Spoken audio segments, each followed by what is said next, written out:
Chapter 798. Taking a step forward, Lucci's eyes glowed with awe-inspiring luster. His firm tone carried a hint of desperation. Although Lucci was usually indifferent and unreasonable, he still valued his companions. "Just you? I don't know where your confidence comes from." Hearing this, Wuchen looked at Lucci contemptuously. With a lazy smile on his face, he stretched and yawned casually. Then he found a place to sit down. Although this series of actions was full of flaws, no one dared to make a move. "I'm different from Bueno and the others." Lucci clenched his hand into a fist and said firmly. "Lucci is useless, we can't escape," Kaku said in a deep voice, and his tone also revealed the meaning of death. Hearing this, Lucci raised his eyebrows slightly, and his eyes flashed with anger. He was about to scold them, but Dustless's voice sounded in advance. "There's no need to be so sad as long as you are willing to bow your head." Whoosh. Dustless's voice didn't fall, and a beautiful leg swept across. "Little girl, you are young, but your temper is not small. Your boss hasn't made a move yet, and you can't wait to come to the door." Lightly lifting his hand to catch the beautiful leg that was sweeping towards him, Wuchen smiled leisurely and said, "You'd better watch obediently. Don't make a move so easily or else you'll be exposed." Following Dustless's line of sight, what came into view was the most mysterious part of the woman. It turned out to be purple. Worthy of being the only woman in the CP9, her taste is heavy. Dustless smirked and secretly slandered her in his heart. "You bastard. I will kill you." Caliph's face was red, and she naturally understood the meaning of Dustless's words. Her face flashed with a strong killing intent, and she tried to retract her leg that was caught by Dustless to avoid being seen by this bastard. "His strength is so strong. Is this the strength of the Marine's highest combat power?" Caliph's face was cloudy and she was shocked. She used everything she had, but she could not move Dustless. The hand that grabbed Caliph's leg did not move. His expression was calm as if nothing had happened. "Rankyaku." The silver-white light came straight at Dustless. It was as sharp as the slash from the sword and saber. The flowing wind and waves were cut in half. It looked as if it was going to devour and annihilate Dustless. "I've told you before, this kind of random attack is useless against me." She raised her hand, and her small white hand was instantly corroded by the black color. The moment her slash came into contact with Dustless, her small black hand flung out, and the pale silver light trembled violently. Ka. The weak and powerless hand was filled with terrifying strength, and the huge silver light was instantly shattered. The exploding silver light scattered in all directions, rubbing a deep hole in the ground. "You guys are too inexperienced." Dustless glanced at Kaku and said flatly. It was as if he had done something insignificant, and his tone was unusually calm. Strange ripples splashed in the air, spreading out like water ripples. Wuchen raised his head subconsciously. Lucci stepped on the air and rose rapidly, easily climbing into the air, and then his body strangely stayed in the void for a moment, and countless flashes rushed down. "Is this the Jeppo? Good steps." Nodding sincerely, Dustless ignored the existence of the laws of physics. His body strangely floated in the air and his speed was extremely fast. In just a moment he came to Lucci's side. "A cat wants to roam the sky, the ground is your home." Lucci did not speak, but he felt a strong blow on his back. His face changed dramatically, and the piercing pain spread all over his body, and his internal organs trembled violently. Boom boom boom, a black shadow fell from the sky, and the whole ground trembled violently. Lucci lay motionless in it, and the scarlet blood stains on the corner of his mouth were clearly visible. "It's over." Landing beside Lucci, Dustless condensed a high-density light at his fingertips. "Sure gone." Kaku swept to Dustless's side like a ghost, and his strong and powerful thumb pierced straight towards Dustless's eyes. Armament hockey can defend the body, but it can't defend the eyes. Naive. With a dazzling flash, Kaku easily penetrated Dustless's body. Elementalization again? Tricky ability. Although Dustless's eyes were pierced, he was safe and sound. Elementalization can easily avoid physical attacks. It's impossible to use this kind of physical attack to hurt Dustless. It's difficult to even touch his body. Lightspeed kick. The right foot full of flashes rose from the ground and swept straight towards Kaku's head. Tekai. Kaku's back was cold and he smelled the smell of death. At such a close distance there was no time to escape. He could only increase his hardness without limit. Boom. After only a moment of stalemate, Tekai couldn't withstand the power of the lightspeed kick. Kaku's skull was obviously dented, and he was easily hit in the head and he lost consciousness. Boom boom boom, the whole warehouse shook and a huge cloud of smoke and dust was raised. Inside the closed warehouse, the dazzling sunlight shone in. Kaku's body smashed the thick wall, and a huge hole was opened. The sunlight slipped in through the hole. Don't forget that there is still me. Califa attacked from behind and her beautiful legs swung again. Dustless leisurely looked back, his eyes twitched and his three tomo rotated, stirring up waves of ripples. Then Califa lost consciousness and fell to the ground. Chapter 799. In less than a minute, all the CP9 members were crushed by the overwhelming strength of Wu Chen. They had no power to fight back. In the face of absolute strength, any fruit and all kinds of abilities are useless and will only become a laughing stock. Kaku fell to the ground in a bloody mess.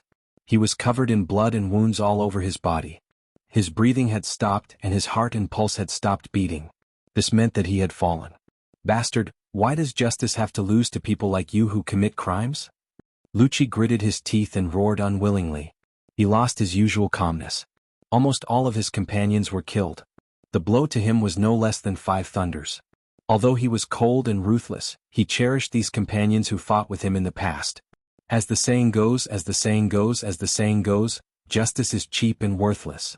Dustless took advantage of the situation to attack Lucci's psychological defense. As a citizen of Tianlong, my status is obviously higher than the Gorosei 5 Elder Stars, but you chose to be loyal to them. It's unwise.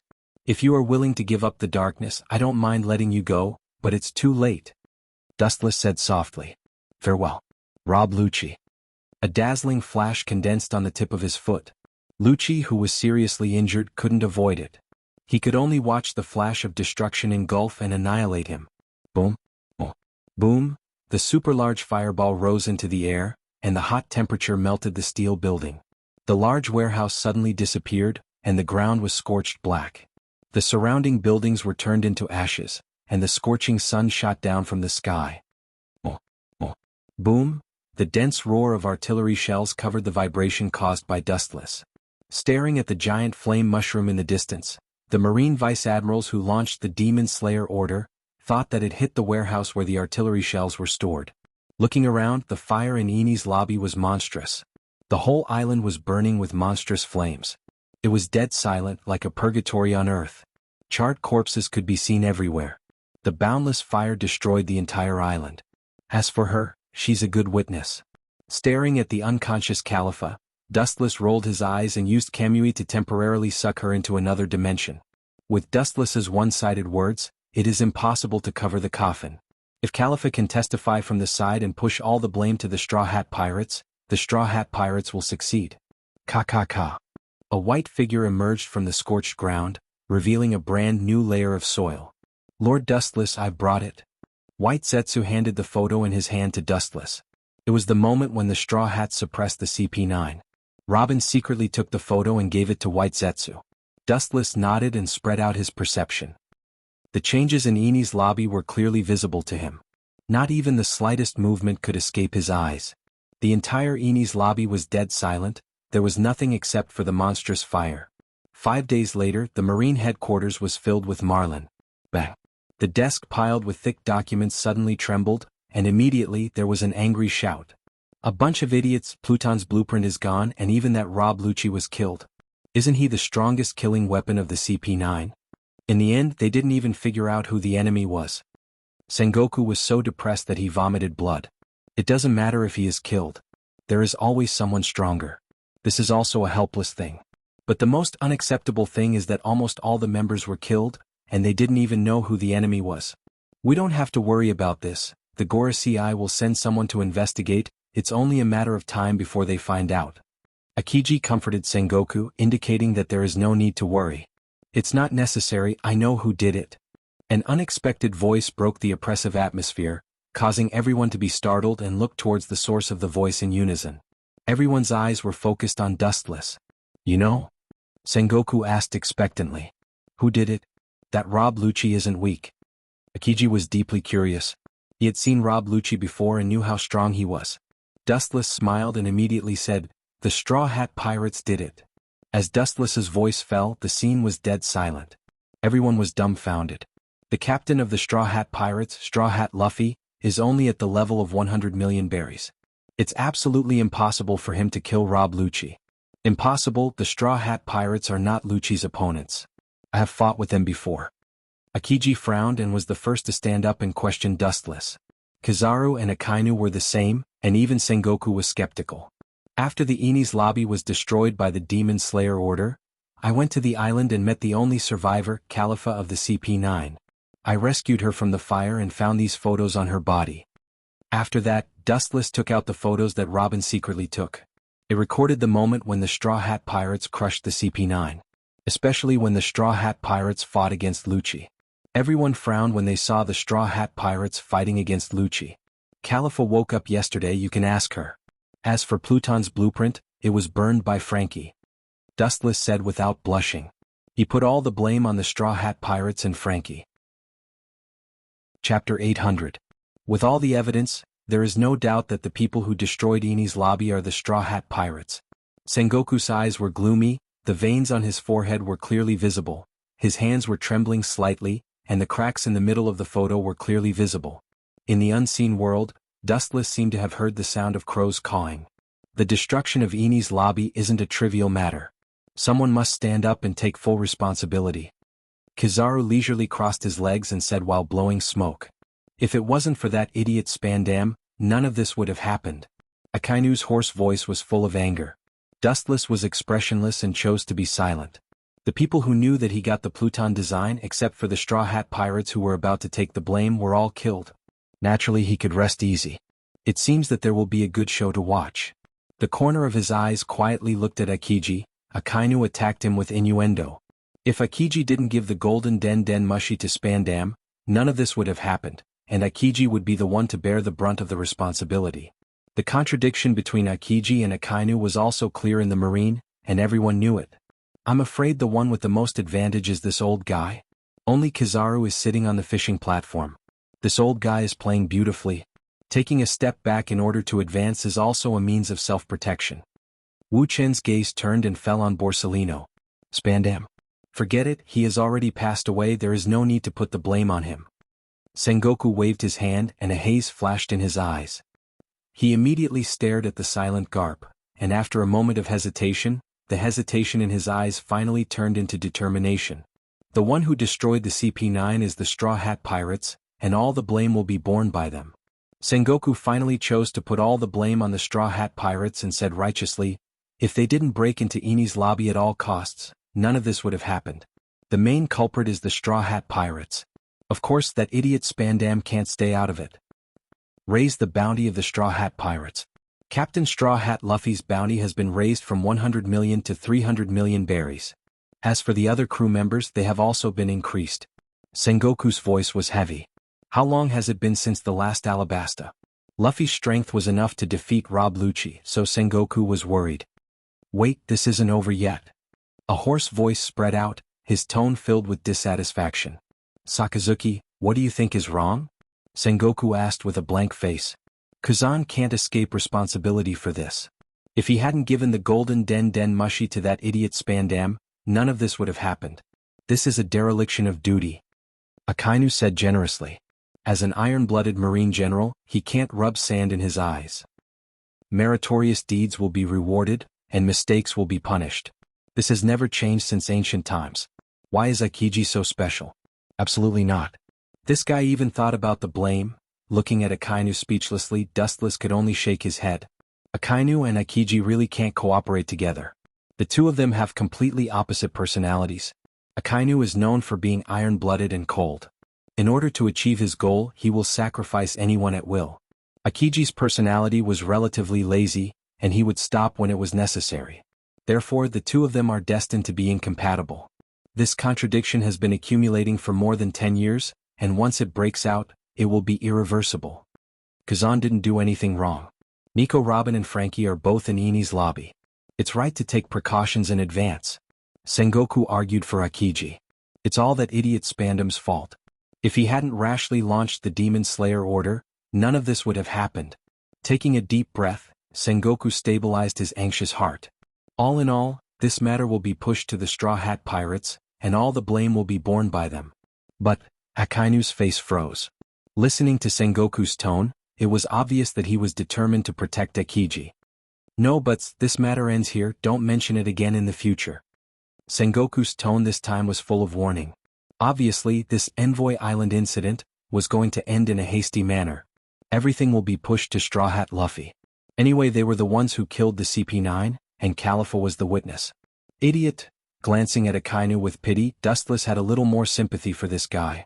In this matter, it was obvious that Sengoku was covering up for Akiji. As Akainu said, Akiji was guilty of dereliction of duty. Without finding out what kind of person Spandam was, he gave him the right to launch the order. This in itself was a big crime of not knowing how to use people. However, Sengoku was helpless. It's not that he didn't want to pursue this matter, but if he did, Akiji would be suspended. Enies lobby was destroyed for the first time in 800 years, and it was in the hands of their own people. This scandal is enough to deal a fatal blow to the prestige of the Marine. At present, the Marine can't do without Akiji. The deterrence of an admiral can maintain the current world structure. Suddenly, an admiral is inexplicably removed, and the current world structure may change. It seems that the smartest one is still Kizaru. Akainu and Akiji are fighting, and the only one who has the most advantage is Kizaru. Chapter 801. Every time there is such a dispute, the one who reaps the benefits is Kizaru. Living in the middle, he isn't affected by anyone, and he overlooks the development of the situation from his own point of view. Akiji is the successor of Sengoku. Looking at the disappointed and slightly decadent Akainu, Dustless knew the inside story. In the future, Sengoku intends to let Akiji take over as the next Marine Fleet Admiral, so naturally, it's impossible to damage his prestige. Akainu's face was complicated, and he couldn't hide the thousands of emotions in his heart. He's not an idiot. In front of Sengoku, Akiji is indeed more popular than him. A military horse wholeheartedly loyal to the Marine, in exchange for the current situation. Akainu's shining eyes couldn't help but dim, and he silently sat back in his original position, no longer wasting his breath. By the way, is Pluton's blueprint really destroyed by that guy named Frankie? Sengoku was worried about Pluton's blueprint. After all, it's an ancient weapon, and controlling it means that it's likely to control the dominance of this era. In other words, whoever owns an ancient weapon is the master of this world. Of course, this is what Califa's CP9 saw with her own eyes. Dustless vowed, and the firmness in his words made people involuntarily convinced. Sengoku gently nodded, and his eyes immediately became cold. What about the Straw Hats? What about their movements? They smashed Enies lobby and they want to retreat safely? Dream on. I guess they should be returning to Water 7. Their ship is broken, and if they want to continue their journey, they must find a suitable ship for them to travel around the world. Dustless guessed, and at the same time, he also understood Sengoku's intention, which is nothing more than taking the opportunity to destroy the Straw Hats. We don't need to do it ourselves. Their next stop should be the island standing in the Magic Triangle, which is Moria's territory. I should personally go and destroy Straw Hat Luffy. That kid is a rat that can't be killed, and it's difficult to poison him without using a strong rat poison. Akainu, who couldn't hold back his temper, recommended himself. He always had a deep hatred for pirates, especially the more potential a pirate had, the more he wanted to destroy them. Red Hair Shanks is the best example. Back then he was just a trainee crew member of Roger's pirates. Now he has become the Yonko, 4 emperors, of the New World. Dustless couldn't help but smile when he heard this. He stared at Akainu mockingly. He didn't expect him to have a funny attribute. That's not necessary. Without thinking about it, Sengoku directly refused Akainu. If he sent him, maybe the target of the massacre would be the ordinary civilians of Water 7. Akainu would do such a crazy thing. The Ohara incident was like this. Ordinary civilians who had nothing to do with it were killed by Akainu. Many people in Water 7 who helped the Straw Hat Pirates fight against the government were also killed by him. Give it to Gecko Moria, he should be able to deal with the Straw Hat Pirates. Waving his hand, he motioned Akainu to sit down. Sengoku made the best decision. There was no need to continue to lose soldiers. The existence of Shichibukai was to contain pirates. Suppressing pirates with pirates, this is the meaning of the existence of Shichibukai. But then again, isn't it a bit too much for Moria to agree to deal with Whitebeard? Kizaru, who was silent, said. Moria's condition was Whitebeard's body after he was killed. This? Sengoku's face stiffened when he heard this. At least in Dustless's eyes, he showed an annoyed expression, as if he had suffered a lot, and his spirit was sluggish. At this moment he had a headache. This is raising a tiger. If we give him Whitebeard's body he might do something out of line, Kizaru said with worry. Shichibukai were ambitious people. Akiji and Akainu were silent, and Dustless was not interested in this kind of thing, so it became Kizaru's stage in an instant. The solution to this cancer is actually very simple. After the war with Whitebeard is over, kill him directly. Dustless's eyes flashed coldly and he immediately said casually, "Anyway, this kind of thing is often done by Sengoku, and it's just a common thing for Marines." Hearing this, Sengoku looked at Dustless with a complaining look. This guy obviously scolded him. Whitebeard's body must not be given to Gecko Moria. If he can't, I think there are a lot of pirates in the New World who are qualified to be Shichibukai, and there should be a lot of big pirates who want to join Shichibukai. Time passed and the dawn of dawn drove out the cold darkness. The distance gradually rose, and the world greeted the morning sun as usual. This time it was obviously different from the past. While welcoming the bright sun at dawn, it was accompanied by earth-shattering news that shook the world. There is no such thing as an airtight wall in the world, and paper can't wrap fire. The news that the CP9 was destroyed and Eni's lobby became a hell on earth. So the world was once again in the whirlpool of public opinion. With this storm, Straw Hat Luffy once again became famous all over the world. Not only Luffy but the entire Straw Hat Pirates. And Dustless, the one who really destroyed the CP9, was leisurely drinking tea at this moment. Chapter 802. There is no doubt that Dustless's series of secret plans easily deceived the Marines' eyes and ears. With all the evidence and witnesses, it's difficult to deny Dustless's idea. There's no way around it, it's the truth. Garp, that guy left Marlindo. Where did he go? In the Admiral's office, Dustless leisurely faced the sun with a serene look. Behind him stood a slender figure, it was CP9's Califa. At this moment, Califa was dressed in black, her slender white legs were exposed, she was dressed as a secretary in the past. Yes, he left Marlindo, his specific whereabouts are unknown. Califa said expressionlessly. Her tone was like a machine and her voice was filled with indifference. She was like an iceberg that had been frozen for thousands of years. Her whole body was filled with unprecedented coldness and deathly stillness. Unknown? You're not qualified to be a secretary, Dustless said with a straight face. He worked hard to keep Califa by his side to guard against Sengoku and others. These people are all black-hearted tigers. If Califa revealed the truth, it would not be worth it. That's why Dustless pulled her to be a secretary. I'll have a headache if you keep a straight face like this. Dustless looked at Califa helplessly, his face immediately swept with a strange smile. You're always so indifferent, it's difficult for you to be a secretary. I'm not your secretary, I'll definitely kill you if I have the opportunity, so you'd better kill me now, otherwise you'll be torn to pieces. Califa's whole body exploded, the temperature in the room dropped to the freezing point, filled with killing intent. You're really cold. Dustless pretended to be afraid, but his eyes were full of ridicule and ridicule. In the world I lived in before, there was such a saying. Dustless touched his chin, stared at Califa and said with a smile on his face, "If there's something, the secretary will do it. If there's nothing, the secretary will do it." Califa frowned slightly, her beautiful eyes flashed with some doubts. Apparently she didn't realize what he meant. If there's something, the secretary will do it. If there's nothing, do the secretary? After reading it a few times, Califa's expression suddenly froze as understanding flashed through her mind. Her pretty face flushed red as if blood was about to drip out. Even an idiot would understand what he meant. Finger spear. Her white jade fingers were strengthened infinitely, revealing a bullet-like sharpness. She immediately stabbed towards Dustless' head. Just as she was about to pierce through his head, Dustless spoke up to stop Califa's actions. "You also know my ability. The one who doesn't know how to be domineering is you. No matter how you attack me, it won't help." These words made Califa's body stiffen. Her eyes flickered as she lowered her head, seemingly thinking of a countermeasure. "Pay attention to your identity, you are a Marine Admiral, not a rogue." Holding a black notebook in her arms, Califa said coldly. Dustless's secretary, Califa was actually waiting for an opportunity to take revenge on Dustless. "Identity?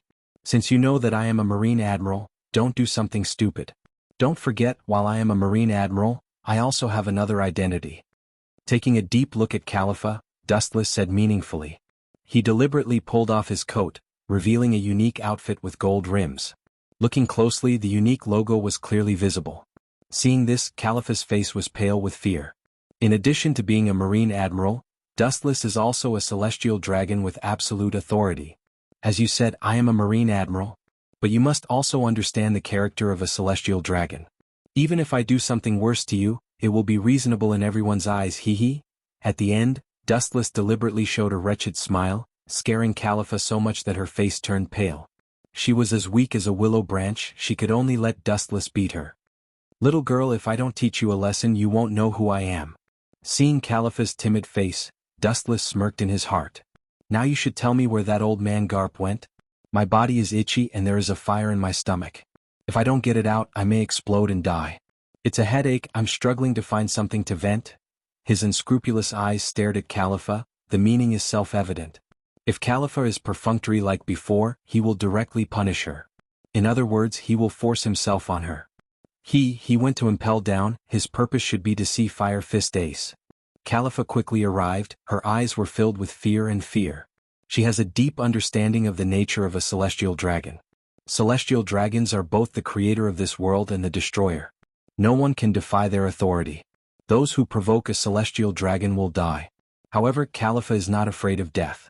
When she was young, she had already seen through life and death. The only thing that makes her deeply uneasy is Dustless's character that likes to change his face like flipping a book.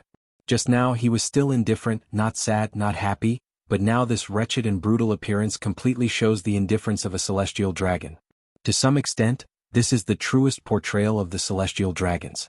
They give their power to the Gorosei, 5 elder stars, who are equivalent to secretaries, while they choose to hide in Mariehua and live an extravagant and luxurious life. Chapter 803. To some extent, this is the truest portrayal of celestial dragons. They give their power to the Gorosei, 5 elder stars, who are equivalent to secretaries, while they choose to hide in Mariehua and live an extravagant and luxurious life. More than 99% of celestial dragons in Mariehua live like this. Califa felt a chill in her heart. Although Dustless doesn't look like a crazy person from his appearance, the nature of a celestial dragon is well known throughout the world. Extravagance and debauchery were the true portrayal of them, and cruelty was their style of living. Have you thought about it now? Squinting his eyes, Dustless jokingly looked at Califa, whose mouth was twitching and fists clenched, and said with a smile, "This is the nature of the world where the strong prey on the weak. If you are exploited, you can only blame yourself for being too weak. Didn't Lucci once say that being weak is also a sin?" Dustless came and waited for Califa's choice. A wise man submits to circumstances. Such a quick-witted woman should know the simple meaning. After a long silence, Califa could only bow her head and admit defeat.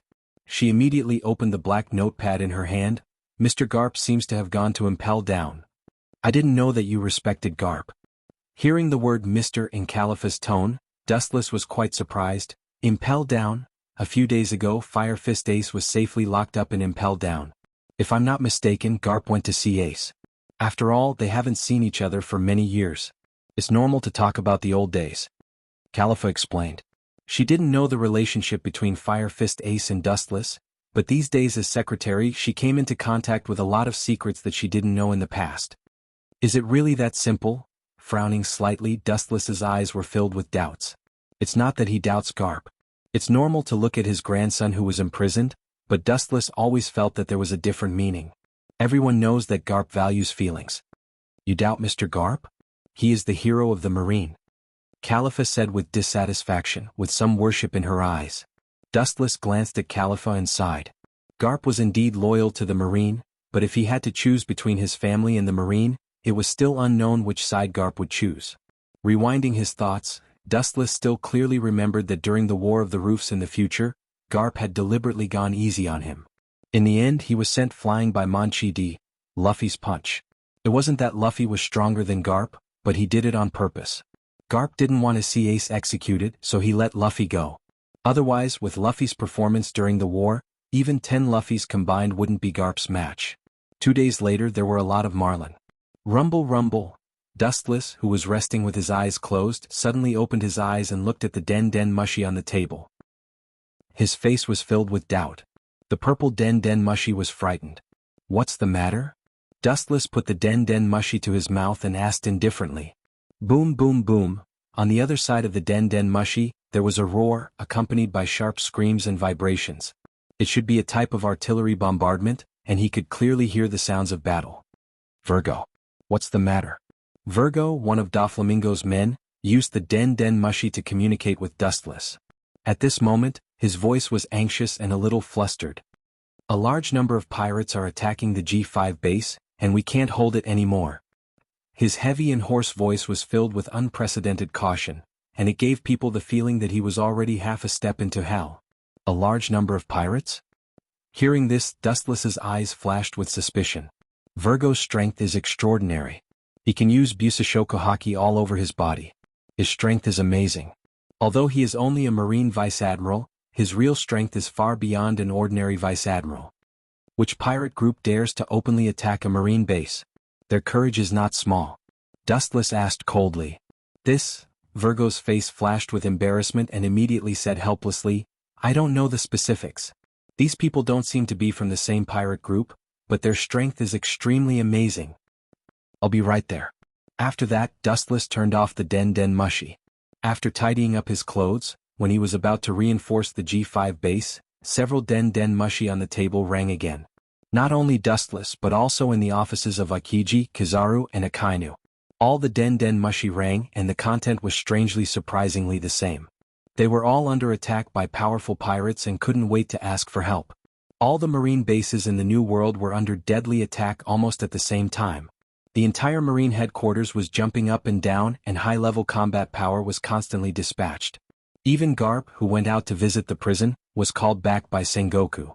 Such an embarrassing situation suddenly happened, and the entire marine was busy like ants on a hot pan.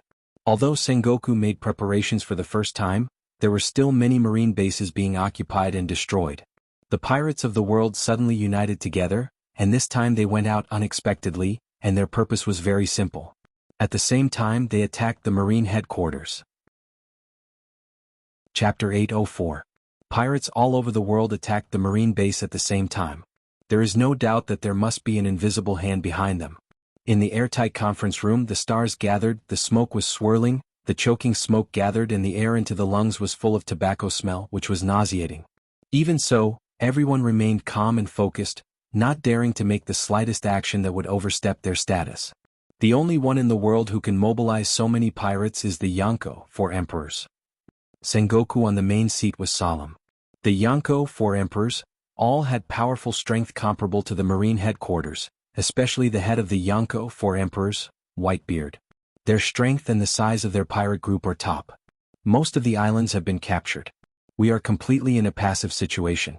We are led by the nose by the pirates. Once the Marines rush over, they will retreat in advance. After the Marines leave, they will come back again. We are exhausted for a while. Marine Chief Staff Officer Tsuru said seriously. Her old wrinkled face was meticulous. Her brow wrinkled from time to time. Obviously, she also had a headache about the sudden pirate riot. The Marine can easily deal with and annihilate them one by one. The Marine can't deal with them at all. It is difficult to make an effective counterattack in a short time. Did you find out who did it? Sengoku lowered his voice and asked hoarsely. This is not clear. Tsuru also smiled bitterly. It happened suddenly and there was no time to investigate who did it. They didn't even know the specific number of enemies. The only news they got was that the dense pirates annihilated a large number of Marines. All kinds of pirate flag replaced the Marine flag. Who did it? The answer is actually obvious.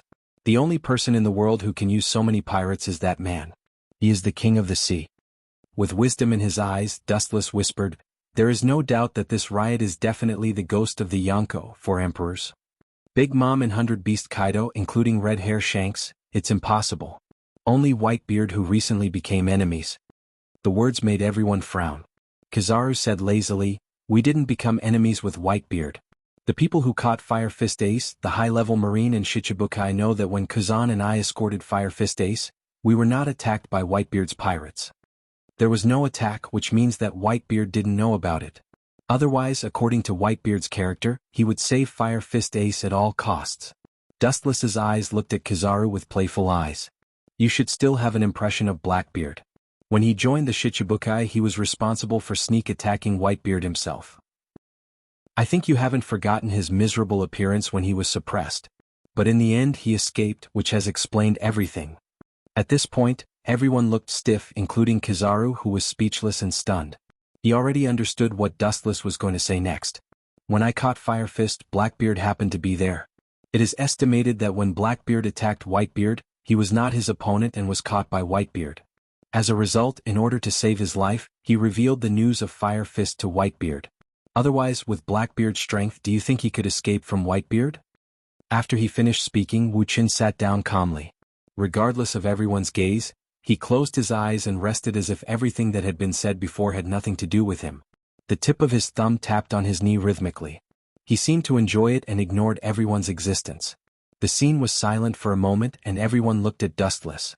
Although it was just an unfounded speculation, no one could find a refuting point. Seamless and flawless, according to Dustless's thinking to understand the development of the situation, all the fog disappeared in an instant. Yes, Blackbeard is a despicable guy who is afraid of death and has no backbone. In order to survive, it is very likely that he sold the news of Fire Fist to Whitebeard. Vice Admiral Tsuru, known as the Marine's top think tank, nodded in agreement. It's not very likely, it's accurate. Sengoku lowered the brim of his hat to hide his murderous face, and the cold light in his eyes made his glasses covered with a thick layer of frost. When Blackbeard joined Shichibukai, he didn't have good intentions, but the 5 Elder Stars nodded and agreed, damn Blackbeard. Sengoku cursed fiercely, and the chill in his words could not wait to tear Blackbeard into pieces. He calculated his whole life, but he didn't expect to be calculated by this younger generation. In the end, Sengoku's heart was burning. Should we revoke his position as Shichibukai now? The silent Akiji asked. It's not necessary at all. Sneering, Wu Chen's eyes flashed with ruthless light. Blackbeard and Whitebeard are as deep as the sea.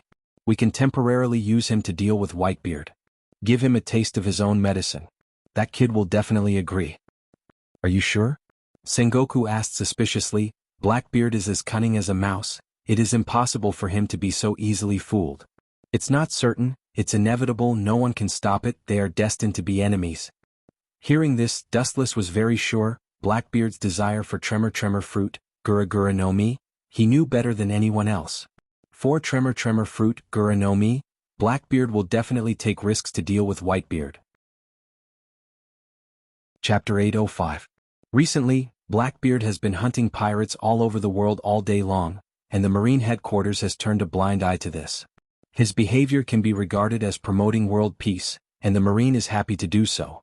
The existence of Shichibukai is to contain pirates, and Sengoku is also pushing the boat, hoping that Blackbeard will do justice for the heavens. So during this period of time, he has taken a state of indifference to Blackbeard. But then again, what is the purpose of Whitebeard's unscrupulous attacks on Marine bases all over the world? Is it to retaliate against the Marine for capturing Fire Fist Ace? Isn't he too naive? Akiji said doubtfully with a hint of dissatisfaction. This is like an angry child venting his anger. If he wants to fight the Marine, he will fight the Marine. It's too arrogant and willful. He doesn't put the entire Marine in his eyes at all. That old guy can't wait to die. Akainu's eyes were full of fire, and his gloomy face was even darker. But this also explains a problem. Vice Admiral Tsuru rationally analyzed. Whitebeard doesn't know that Fire Fist Ace is in Impel Down. Otherwise, he will directly attack Impel Down. Dustless heard this and nodded undeniably. Whitebeard knows the location of Fire Fist Ace and can directly attack Impel Down. There is no need to destroy the Marine base. Rumble rumble. The Den Den Mushi spread out and everyone's eyes focused on the special Den Den Mushi on the side of Sengoku's table. The content of the Den Den Mushi surprised everyone. It turned out to be Gorosei, 5 Elder Stars. This special time, it doesn't seem to be a good thing. As a celestial dragon, Dustless knows Gorosei, 5 Elder Stars, far better than ordinary people. This black special Den Den Mushi is used to contact Gorosei, 5 Elder Stars. Sengoku. Sure enough, on the other side of the Den Den Mushi, there was a powerful and oppressive voice. Although it sounded unusually old, the majesty contained in the tone was chilling. The momentum that has been trained for a long time is enough to make people feel awe. It's just a casual sentence that makes everyone nervous, and the scene is particularly oppressive. These guys. What's there to be afraid of with 5 old men? Dustless couldn't help but shake his head when he saw that all the Marines were cautious. There were hundreds of thousands of Marines and countless masters. In front of the Gorosei, 5 Elder Stars, they could only sit on pins and needles. The Emperor's mind is unpredictable, and the same is true for the Marines. They can never guess what the Gorosei is thinking. You should understand the current situation. I don't have much to say. The rebellion in the New World must be suppressed immediately, no matter the cost. A cold voice came from the Den Den Mushi. There was no emotion, it was just a simple command, there was no other emotion. People who don't understand may think that this is a dialogue between Sengoku and Mechanical Steel. It is the Marines' duty to annihilate the pirates, and the pirates will not be let go. Sengoku vowed. Okay. The Gorosei of the Den Den Mushi just whispered and immediately hung up. Sengoku's face was bleak, and there was deep loneliness between his eyebrows. His eyes were slightly turbid, and he was full of confusion about the future. Not only Sengoku but all the senior Marines were silent and bowed their heads. In the end, the current Marines are at most helping the tyrants in the name of justice, because the world government established by the Gorosei, 5 Elder Stars, originally belonged to an extremely evil organization. The world is making fun of us. Seeing this scene, Dustless couldn't help but sigh. He naturally understood the complicated thoughts in Sengoku's heart. Damn Whitebeard. The angry roar spread out and the sound waves were hot. Sengoku's mouth was cold. At all costs, immediately suppress the riots around the world. What about Whitebeard himself and his movements? Dustless, who was silent, suddenly asked. Sengoku's eyebrows squeezed together, and his eyes flashed with doubts. That old guy is strong and extremely cunning. We haven't found any trace of him until now. But this is not important. Suppressing the riots is the most important task now. Dustless gently nodded. He always felt that something was wrong. The whole world was in a mess, but Whitebeard and his pirates didn't move. There was not even a shadow of a ghost. This was a problem in itself. Sengoku was so determined that Dustless couldn't talk nonsense. After all, he was the fleet admiral. Countless battleships sailed out to sea, carrying the monstrous anger of the Marine, and rushed to the major sea areas of the world. The senior Marine and even the retired Z were also invited by Sengoku to resolve the crisis. Somewhere in the New World, there was a mountain of corpses and a sea of blood. This was originally the G5 base of the Marine. Now it is like purgatory on Earth. There are monsters everywhere in human skin. A large Marine battleship approached the shore, and several figures also jumped from it. Damn Whitebeard. That old thing really has a problem. His purpose is not to retaliate against the Marine. Dustless looked at the bloody island and understood the purpose of Whitebeard. Chapter 806. Everywhere he looked, the whole island was permeated with the smell of blood. Perhaps because of the long time, the corpses were somewhat deteriorated and filled with the smell of blood. The pungent smell entered the mouth and nose and made people feel nauseous. Even Dustless's face changed slightly when he smelled the stench. After the scorching sun, these corpses have developed a stench and a nauseating smell floated out. Fire release, great fire annihilation. His hands quickly formed a seal. The boundless sea of fire whizzed out from Wu Chen's mouth and engulfed the world. The blue sky instantly turned dark red and the entire island was set ablaze with fire. The rotten corpses also went away, dust to dust, and eventually turned into dust between heaven and earth. Whitebeard. That cunning old guy. Glancing at the almost destroyed and almost sunken island, Dustless turned and left. From the beginning to the end, Sengoku was caught in the dream that Whitebeard had carefully woven for him and he was deeply trapped in it and could not extricate himself. Akiji stood silently on the deck and looked down at the flames. The strength of these people was full of stench and cremation was the best way to end them. Those guys are really cunning and treacherous. After killing people they ran away. They even abandoned gold and silver treasures. It's the first time I've seen such disciplined pirates. Akiji said with emotion, but he was speechless. Pirates are superficial people who regard money as their lives. It's rare to see pirates who simply ignore gold and silver treasures. Around the island and in the damaged marine base, rare metals can be seen everywhere, and there are many extremely precious emerald agate jewelry. It's because of this that there are so many flaws. These worldly things are fatal to pirates. They can turn a blind eye to them. It shows that these pirates are extraordinary. Only the pirates under Whitebeard can be indifferent when they see treasures. Dustless said that the pirates of the Whitebeard pirates value their family. For things like gold, perhaps in their eyes, it is just an insignificant metal substance. That old fellow Whitebeard must be plotting something. Really, he's already so old, but he's still so noisy. How good would it be if he could enjoy his old age happily? Akiji said sadly. He felt helpless towards the energetic Whitebeard. Don't worry. If it's a fox, its tail will be exposed sooner or later, Dustless said calmly. Whitebeard controls the situation of the world behind the scenes, but his whole person is like raising his hand in the deep sea. He neither moves nor shows up. He just ordered the pirates who were once attached to him to attack the marine base. Navies all over the world were jumping up and down, flustered, and lost their usual rhythm. The G5 base is now in ruins. There's no need to stay any longer. Let's go back. Looking at the burning island in the distance, Dustless ordered the warship to leave, heading towards the marine headquarters. Almost all the people on the island were killed. As for Virgo himself, maybe he was strong enough to escape. Dustless didn't find his body among the corpses of the Marines. Huge ripples were set off on the quiet sea, and the warship turned back. They encountered many big pirates on the way, but they were also wiped out by Akiji and Dustless. For some pirates, an admiral is a ferocious predator at the top of the pyramid, an invincible existence. Somewhere on an island in the New World, the main force of the Whitebeard pirates gathered here. Miyagi, it's almost time. The whole world is in a mess. The Marine headquarters Sengoku is busy putting out fires everywhere. They don't have time to worry about us. On the ship, Marco looked at Whitebeard, who was holding the big sword in his hand. Don't be too hasty.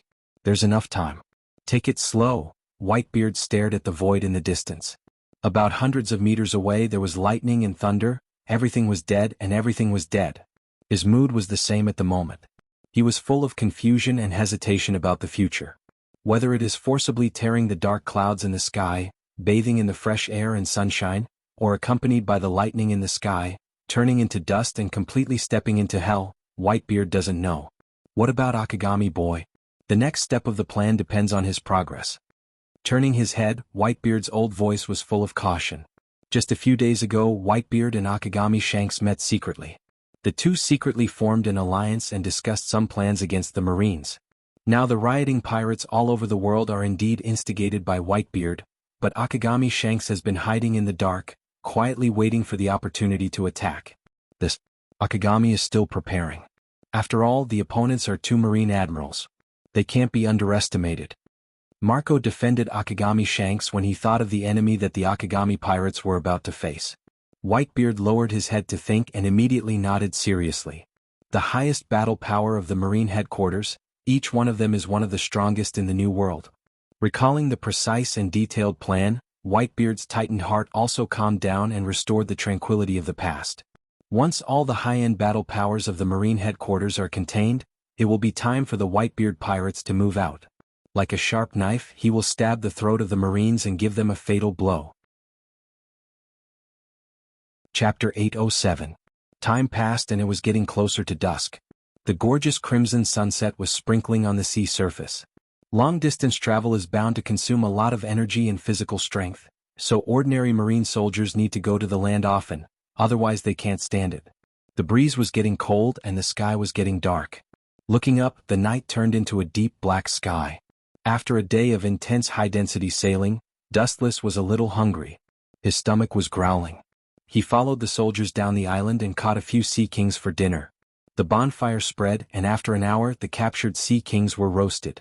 Rumble. At this moment, the Den Mushi in Akiji's arms suddenly rang. What's the matter? Borsellino? Wu Chen continued to gnaw the one-piece barbecue in his hand, and the light in the corner of his eyes condensed and focused on Akiji. In the middle of the night, Kizaru called Akiji, making it as mysterious as a secret date. I was attacked by other pirates just now. Be careful. Kizaru's slightly gloomy voice came from the other side of the Den Mushi. It was unusually dignified, with a warning meaning. Obviously, the pirates who attacked him weren't ordinary. Rumble. Just as Dustless was about to ask for the details, the Den Mushi in his hand suddenly rang. The crimson Den Mushi was screaming, and the person who contacted him was Sakazuki Akainu. Sakazuki. Don't tell me you were also attacked by pirates. Dustless didn't wait for Sakazuki to speak in advance. Boom boom boom, Sakazuki didn't speak on the other side of the Den Mushi, but there was an explosion of fists and a large number of pirates and Marines fighting against each other. It can't be so coincidental. Akiji was speechless. They were attacked at the same time, and they used Den Mushi to contact each other. It was as if they had discussed it in advance. It's hard not to be suspicious. It seems that it's the two of us. The tranquility on Wu Chen's face was restrained. His pair of clear eyes were extremely sharp like an eagle. Even the slightest movement of the wind and grass on the entire island couldn't escape from Wu Chen's eyes.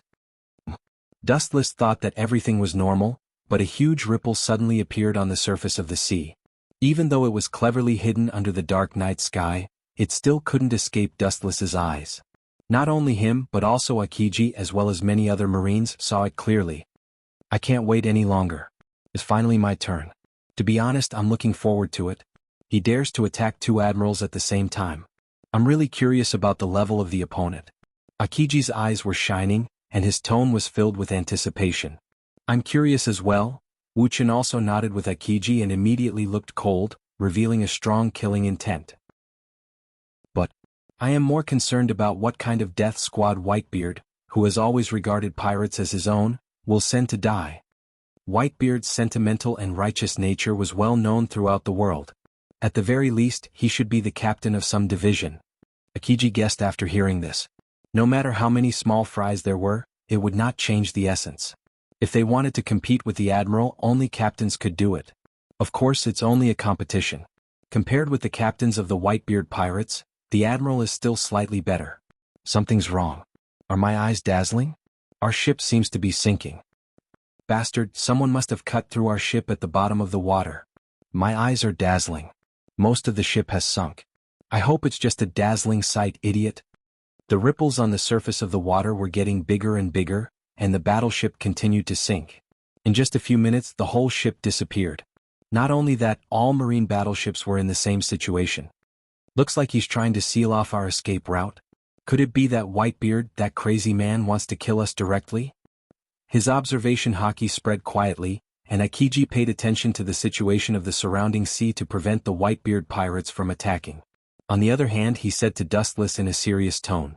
However, what surprised Akiji was that the surrounding sea was as quiet as the Dead Sea. Not to mention the battleship of the Whitebeard pirates, he didn't even see a figure. Seal off our escape route? According to the current situation, they are indeed blocking our retreat, but the purpose is not to annihilate us. Tensigan twisted and took in the changes in the deep sea. Dustless's doubts disappeared and he understood the purpose of the Whitebeard old man. Through the perverted insight ability of Tensigan, under the deep sea, he can see dozens of figures fleeing in a hurry. Although their identity and origin are unknown, they have the logo of the Akagami, red hair, pirates behind them. Even if he doesn't know their names, he can guess where they came from. Akagami, red hair, and Whitebeard actually joined forces. If I didn't guess wrong, they painstakingly made such a big move. In the final analysis, it involves the high-level battle power of the Marine. This is to delay time and make preparations for the next thing. From the very beginning, Dustless felt strange. The high-level battle power of the Marine was all restrained. Whether it was intentional or unintentional, it indirectly explained the problem. This was not the revenge of Fire Fist Ace after he was caught, but a thorough conspiracy. The target was not the Marines of the world, but a sufficient plan for Whitebeard's next plan. Delaying the admirals of the Marine and completing other tasks during this period, to put it bluntly, it is a diversion. Chapter 808. Thousands of doubts disappeared with the wind, and Dustless also understood Whitebeard's intentions. Revenge on the Marines was just a diversion to attract the attention of the Marines until the Marines all over the world were busy, then he could implement the plan with peace of mind. Ice Age. Akiji jumped up and his arms shot out thick ice, and in an instant the entire sea was frozen, and the biting cold penetrated the oppression of death and despair. Not to mention being frozen directly, even if you take a breath of cold air, ice will condense in your nostrils. Although I don't know who you are, if you are attacked by Ice Age, you will sleep in the deep sea forever. Akiji breathed a sigh of relief. Although he was not as extreme as Akainu, it was impossible for him to let the pirates escape. It would be best if he could catch them alive, if not, he could only kill them. Kazan, you will be disappointed this time, the guys on the bottom of the sea are not ordinary people. Dustless said with a little teasing tone. Ice Age is one of my strongest moves. Even if Whitebeard himself is hit by it, he will definitely be seriously injured. Akiji said affirmatively, full of confidence. Of course, but that's if it hits. What if it doesn't hit? Taking a deep look at Akiji, Dustless said meaningfully. Is it possible that they have a backup under the sea and escaped the attack of Ice Age? Akiji said gloomily. Dustless nodded undeniably. The pirates who sank their battleship were prepared in advance. Akiji's face was stiff, and his observation haki spread out, and the situation under the sea was clear. He found that Ice Age did not bury this group of people, and they were all dexterously avoided. At the moment he clenched his fists like a nervous reflex. This time he was tricked. Through the perverted vision of Tensigan, Dustless could clearly see the situation under the sea. Several coated ships were moving quietly under the sea, and the skeleton flag on the pirate ship was the Whitebeard pirates, but it was Red Hair Shanks who did it. This group of guys, pirates have such a rigorous style of doing things, and they are very different from those pirates. No wonder they are the Yonko, 4 emperors. With a touch of pity, Akiji said with emotion. Most of the top talents in this sea seem to have joined the extreme industry of One Piece. We messed up the mission this time. The ship was sunk and we didn't catch the pirates. Not only that, Akiji shrugged and smiled bitterly. All the navies were sallow and emaciated. Not only that, I'm afraid that this time, we have to ask the fleet admiral to send a ship to pick us up. It's a mistake. All the warships have sunk, and if they want to return to Melindo, they must be picked up by the warring states. Marshall can't avoid a scolding. Rubbing his temples in distress, Akiji sighed deeply, and his understanding of Whitebeard deepened. His appearance is rough and he looks like the other pirates, but in fact he's not.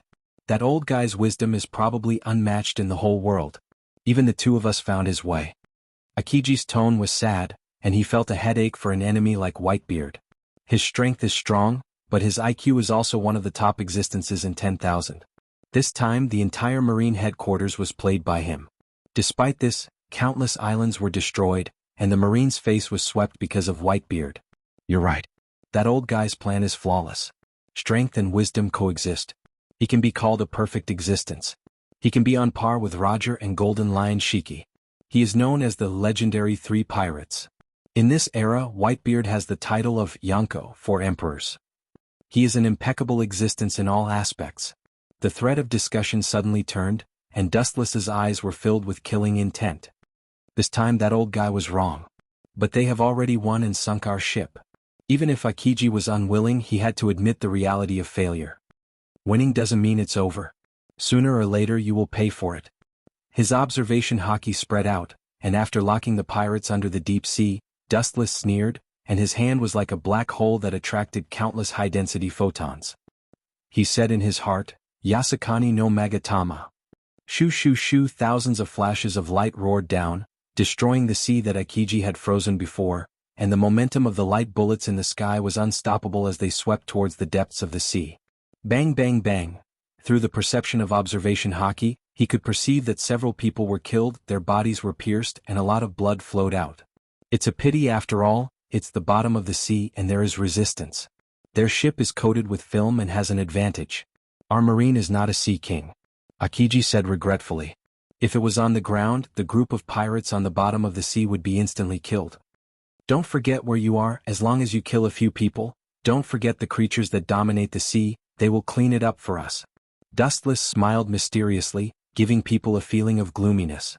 Akiji was stunned, and after thinking for a long time, his eyes flashed. You mean the Sea King? Dustless gently nodded. The Sea King's sense of smell is extremely sensitive, and there are thousands of them. They exist in the sea all over the world, and they are worthy of being the dominators. Now that the blood of these people has merged into the deep sea, it will immediately attract the strongest top predator of the Sea King. Chapter 809. At this time, everyone outside the door was in disbelief. Because a long time had passed and many cigarettes had been lit. In KK's eyes there was a hint of worry. He frowned and said, That guy can really do it. Nothing has happened after so long. How did he do it? Is he crazy? As soon as he finished speaking, Klaus was also very suspicious. He frowned and took a deep breath. For a moment, his eyes were filled with suspicion. He said strangely, I didn't know that he could hold on for so long. It's really incredible. I didn't expect him to be able to do it to this extent. How did he do it? How is that possible? How could he last for so long? That kind of terrifying game is not something a human can play. How could he do it? It's simply impossible. Ulshikov said, How did he do it? How could he last for so long? That kind of terrifying game is not something a human can play. As soon as he finished speaking, everyone felt that it was unbelievable. Stephen frowned and said curiously, Generally speaking, a normal human can't play that kind of game, right? Klaus shook his head and took a deep breath. He said, I don't know. I don't know much about Dustless. I only know that he shouldn't lose to that guy. At this time, Dustless's forehead was full of sweat. His eyes were full of surprise.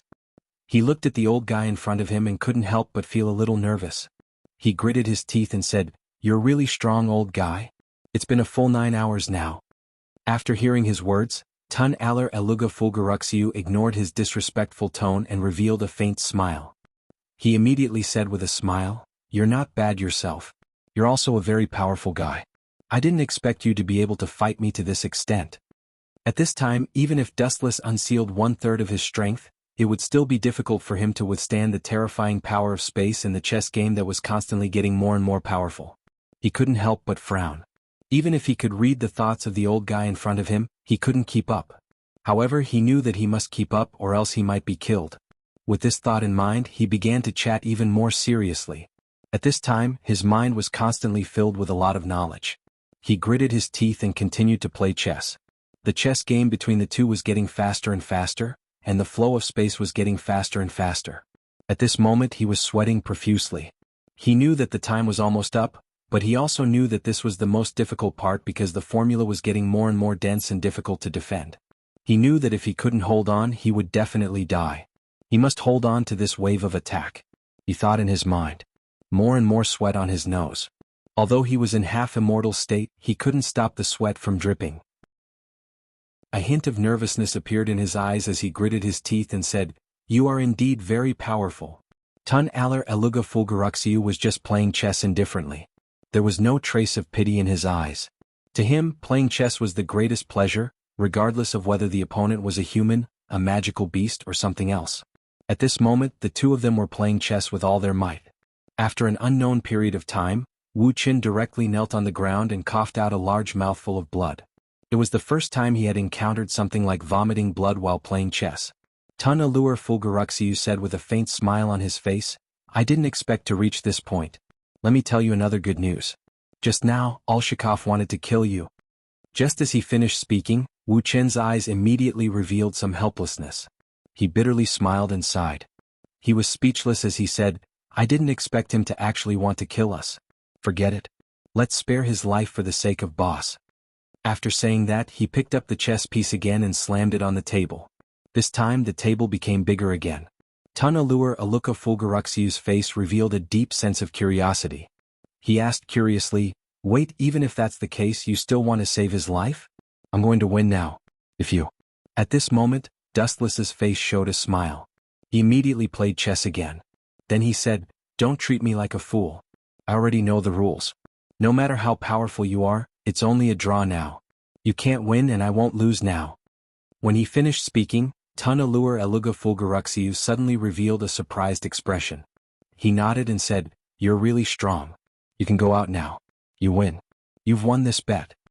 At this moment, Dustless immediately breathed a sigh of relief. There was a bit of helplessness on his face. He finally won. He thought in his heart. If he continued to play, he would really die.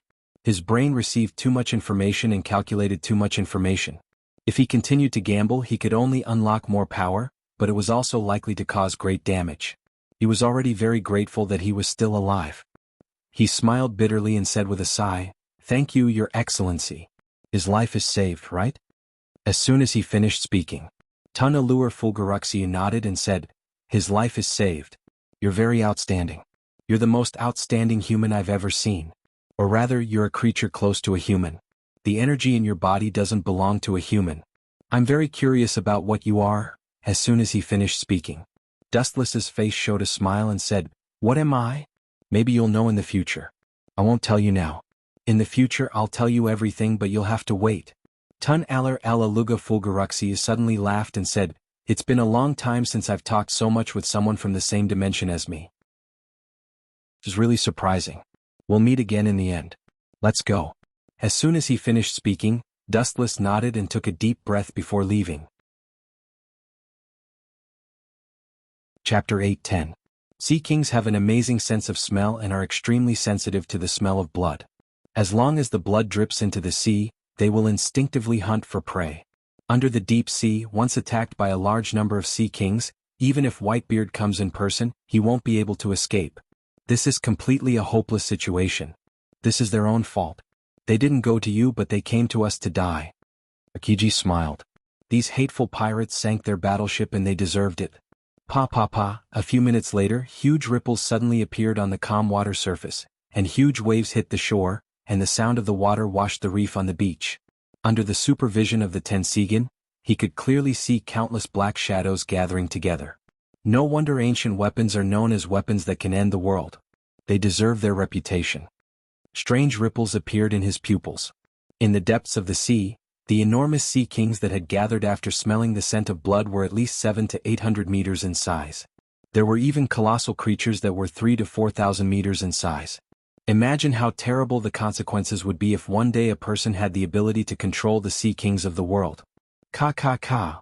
In the dark, Dustless seemed to hear the crisp sound of buildings being destroyed, and his eyes couldn't help but stagnate. Looking at the bottom of the sea, the pirate ship, which was not inferior to the Navy's large battleship, was directly swallowed by an unprecedented sea king. Even the ship and the people were all turned into ashes.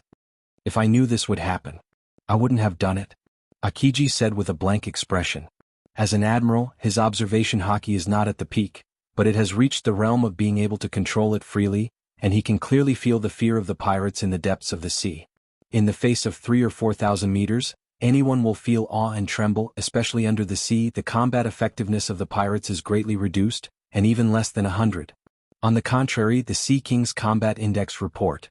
This killing feast was almost one-sided. Facing the big mouth of hundreds of meters long, many pirate ships were directly swallowed in one breath. Blood stained the sea.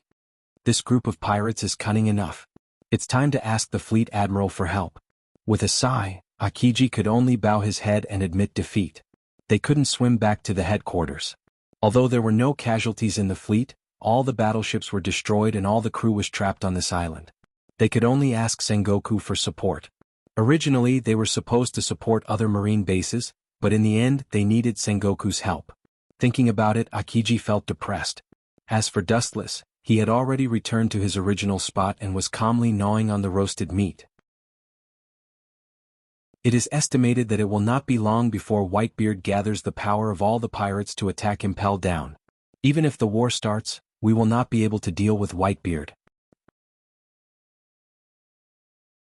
Chapter 8:11. Now Kazan and I are trapped.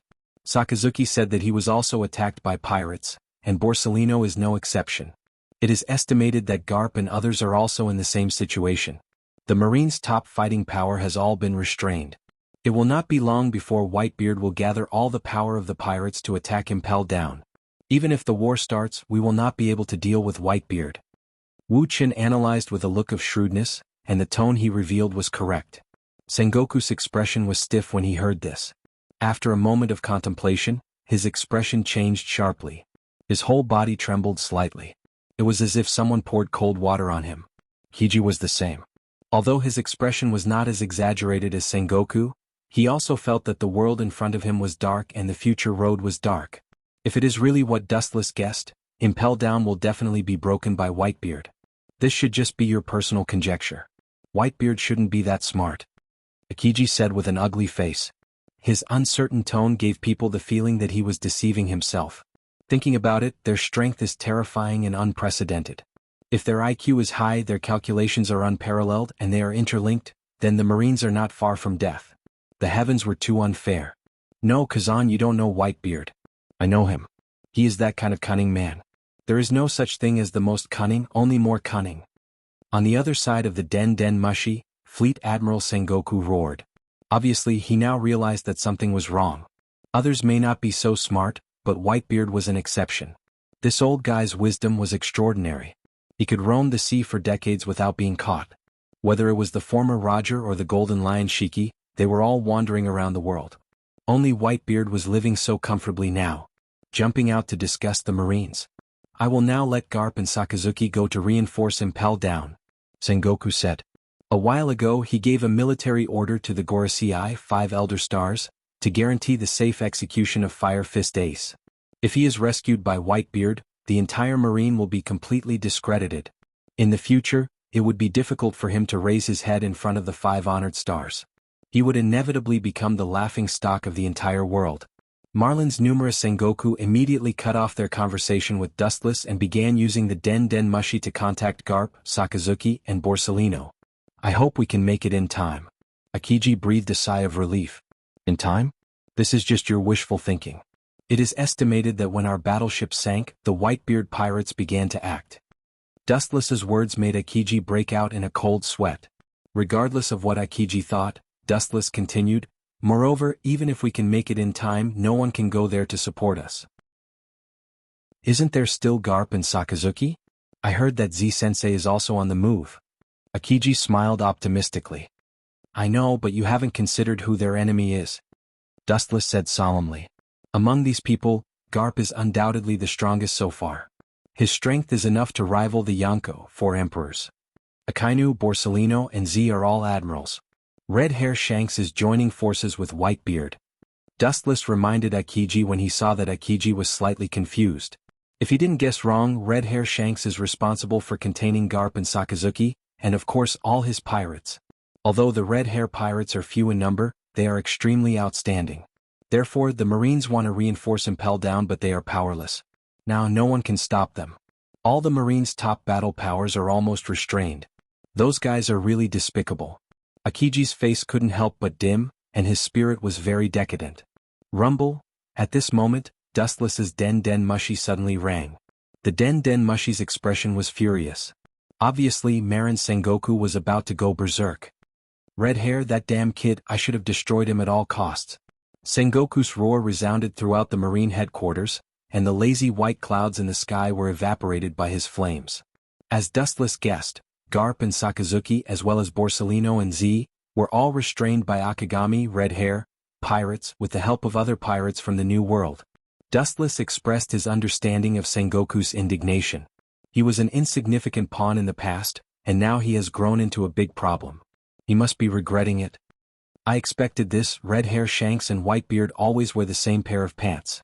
This is also the result of Fire Fist Ace's particularity. Whitebeard is Roger's best friend and enemy, and Red Hair Shanks is Roger's crew. Roger is indebted to Red Hair, so it's reasonable for him to help Red Hair. All in all, the favorable situation is now all in favor of the pirates, and so is the scale of victory. It seems that Impel Down can't be defended. Sengoku's tone was pessimistic, full of endless emotion and loneliness, as if he was abandoned by the whole world. He and Whitebeard fought for a lifetime, and in the end Whitebeard was slightly better. Fleet Admiral, you don't have to be so pessimistic. Everyone has one head and 2 arms. Whitebeard is not more special than us. He can use his brain to frame the Marines, and we can do the same to Whitebeard. The corners of Wu Chen's mouth curled into a strange smile, which was particularly horrifying. Chapter 8:12. Designing to harm people is not exclusive to Whitebeard. If he can do it, Marine can naturally do it too. Hearing Wu Chen's words, Sengoku's face was full of hope. He grasped the only life-saving straw and asked eagerly, Whitebeard, that old guy is cunning and changeable. He can do what people can't do. It's as difficult as ascending to heaven to plot against him. Obviously, I can't tell you how to deal with Whitebeard, but you have to make such a difficult tone. At this time you still want to play hard to get. Dustless shook his head and secretly scolded Sengoku for being shameless. Since Whitebeard has made a move, then we can only passively take it. Counting on the veterans of Impel Down, it's estimated that it's not enough to fill the gap between his teeth. The battle power of Impel Down's army is less than half of Whitebeard's. Since the admirals can't get out, they can use the power of Shichibukai. Dustless suggested softly. This? Sengoku's eyes flashed with hesitation and changed quickly. Fire Fist Ace is lost, the loss of face is even greater, and it will be difficult for Marine to raise their heads in the future. Dustless saw through Sengoku's thoughts. Sengoku wanted nothing more than to use Marine's power to deal with Whitebeard. Using the power of Shichibukai, in a great victory will have more flaws in Sengoku's eyes. Blackbeard can't wait to take Whitebeard's life. Moonlight Moria also wants Whitebeard's body even in his dreams. As for Bartholomew Ursa, he is simply the government's lackey. These people don't need orders. As long as you say it, they will probably rush to deal with Whitebeard. Of course, it's not enough to count on the 3 of them. Whitebeard is known as the strongest man in the world. The 3 of them together are not Whitebeard's opponents, and they are facing the entire Whitebeard pirates. If they want to rely on the 3 of them, they will be doomed. Maybe Blackbeard will take the opportunity to run away. We can provoke the people inside the Whitebeard pirates. His group of sons also have ulterior motives. They can completely provoke dissension and plot against Whitebeard. Dustless's face was filled with killing intent as he smiled coldly. Killing someone did not necessarily have to be done personally. There were countless ways to defeat the other party. The key was how to use them. For an Iron Man like Whitebeard, the physical pain was far less severe than the betrayal of his family. Dustless still clearly remembers that during the later War of the Best, Sakazuki's Akainu instigated the Whitebeard pirates to severely injure him. Although the location and format were different, it was worth a try. That's right. That guy named Squard seems to have a lot of opinions about Fire Fist Ace. We can use him. In this way, we may be able to defeat Whitebeard without any losses. Sengoku sneered, and his eyes were glowing with the light of choosing people to devour, which was particularly terrifying. The pirate king Joel D. Roger once killed Squard's family. That Squard didn't know the true identity of Ace. We can tell him through secret channels. After adding fuel to the fire, let Squard plot against Whitebeard. The silent Akiji's face was complicated. There was a huge deviation between Marine's justice and his ideal, and as time went on, the deviation would get bigger and bigger. On the blue sea, the giant pirates cut through the thorns and rushed forward in the direction of Impel Down. There was a skull flag hanging on the hull of the unknown ship, and there were two clearly visible thick beards. It was the Whitebeard pirates that had disappeared for a long time. I thought that Akagami, red hair, would do something. It turned out to be such a ridiculous trick. Diamond Jozu had already received news from Akagami, red hair, that Dustless and Akiji were both pinned down and could not support Impel Down for the time being. Of course, it was not Dustless and Akiji but the entire marine, unless Sengoku himself rushed to Impel Down. Jozu, Whitebeard's eyes were full of love, and they were instantly replaced by a sense of oppression. He said loudly, "Completing the task at the cost of minimal casualties is worthy of respect and learning. Some strategies are often ugly and ridiculous, but the effect is often unexpected. In this way we can finally rescue Ace." Marco breathed a sigh of relief and his tone was a little relaxed. These days he had been living in the haze of Ace's capture. Not only him but the entire Whitebeard pirates should say the same thing. "Thanks to Father's strategy," Diamond Jozu said from the bottom of his heart. The current situation was entirely due to Whitebeard's series of plans. That's for sure. After all, Father used to be as famous as One Piece Roger and Golden Lion Shiki, and he was invincible in all aspects. Marco also agreed. Whitebeard looked at this scene with no expression on his face, but he kept pouring wine into his mouth. As a captain he must always maintain absolute wisdom. However, the pride and joy hidden in the corner of Whitebeard's eyes were difficult to hide.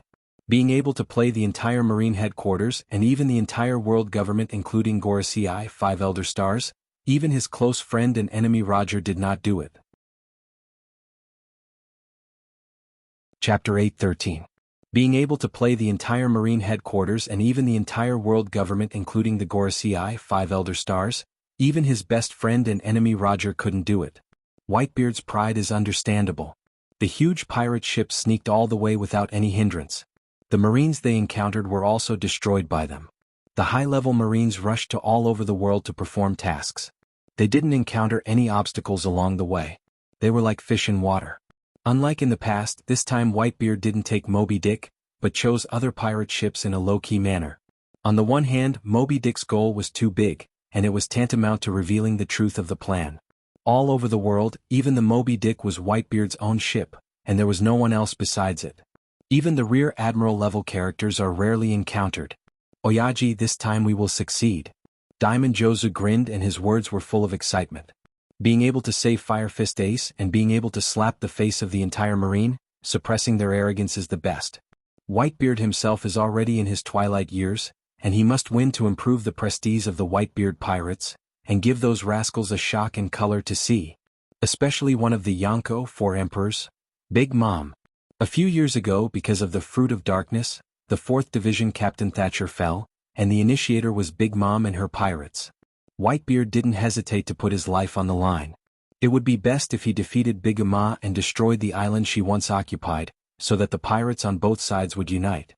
As long as there was an opportunity, Charlotte Linling, this ferocious viper, would launch a fatal sneak attack. Putting Moby Dick in the base before going to sea will not only deter the enemy, but also play a role in confusing them. After all, this time they suddenly attacked Impel Down. They can't take all the fleet, they can only take all the elites. There are still many members of the Whitebeard pirates stationed on the original island. Rumble. At this moment the unexpected Den Den Mushi rang. That red-haired kid? Turning his head and looking at the slightly anxious Den Den Mushi, Whitebeard's heart thumped and suddenly realized that something was wrong. Red Hair Shanks will not contact him if there is no major event. Unknowingly he picked up the phone. Sure enough, as Whitebeard expected, there was a message from Nightmare. Shichibukai, who were mobilized by Marine, also headed in the direction of Impel Down.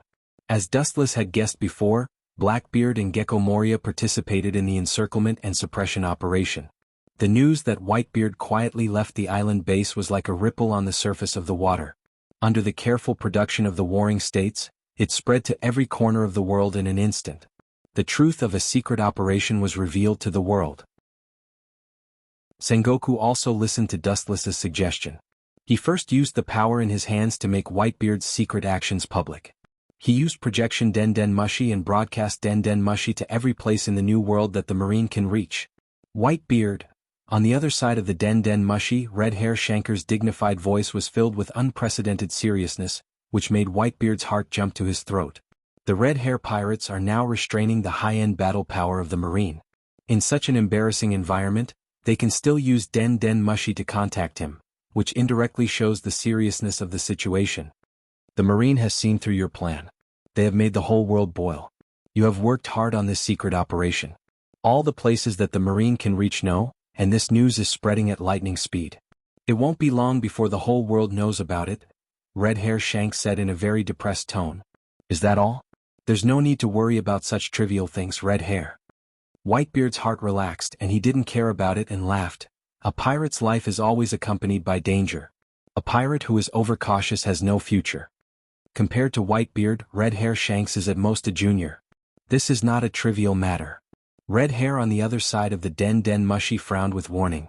So what? The fake Moby Dick is wandering in my base and no one dares to provoke it. The pirates who hear the news will only think that the Marine is talking nonsense, and the purpose is to cause the pirates to kill each other. Whitebeard said calmly. Fabricating news out of thin air to cause others to kill each other is a trick that the Marine often uses, and it's known all over the world. It's not that I'm overcautious, but you're underestimating the Marine's means. Red Hair raised his voice, and instead of reducing his vigilance, he became more and more intense.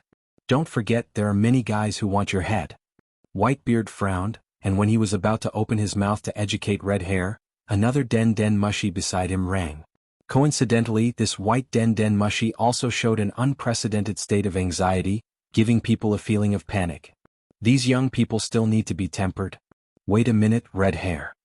The moment he picked up the Den Den Mushi, he didn't wait for Whitebeard to ask, and the eagerness made everyone stunned, including Whitebeard's face. Oyaji, our base was attacked by one of the Yonko, 4 emperors. Chapter 8:14. Oyaji, our base was attacked by Bigu Momo, one of the Yonko, 4 emperors. This sentence didn't disperse in Whitebeard's mind for a long time, it echoed back and forth forever, as if he was possessed. His mind was filled with this paragraph and his thoughts were in a mess. Frankly speaking, Whitebeard doesn't care about the gain or loss of an island. Like Red Hair Shanks, he likes to live a wandering life. But now the situation is different. As we all know, the size of the Whitebeard pirates add up to thousands of people. This attack on Impel Down is a top-secret operation, and it is tantamount to exposing the target. Naturally, not all of the crew can be activated, only a small number of elite crew members can be selected, and the other sons, Whitebeard has placed them in temporary bases.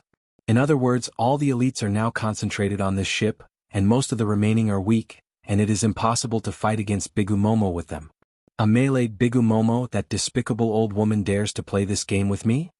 Whitebeard's angry roar resounded through the sky, and visible cracks appeared in the surrounding space, erupting with destructive waves. The clouds floating in the sky disintegrated instantly, and the invaded sea instantly formed big waves, spreading rapidly, swallowing the surrounding islands. Don't forget, a few years ago, you almost killed Charlotte Linling. Women are very vengeful. Now that she has seized the opportunity, it is very likely that she will eradicate your pirates.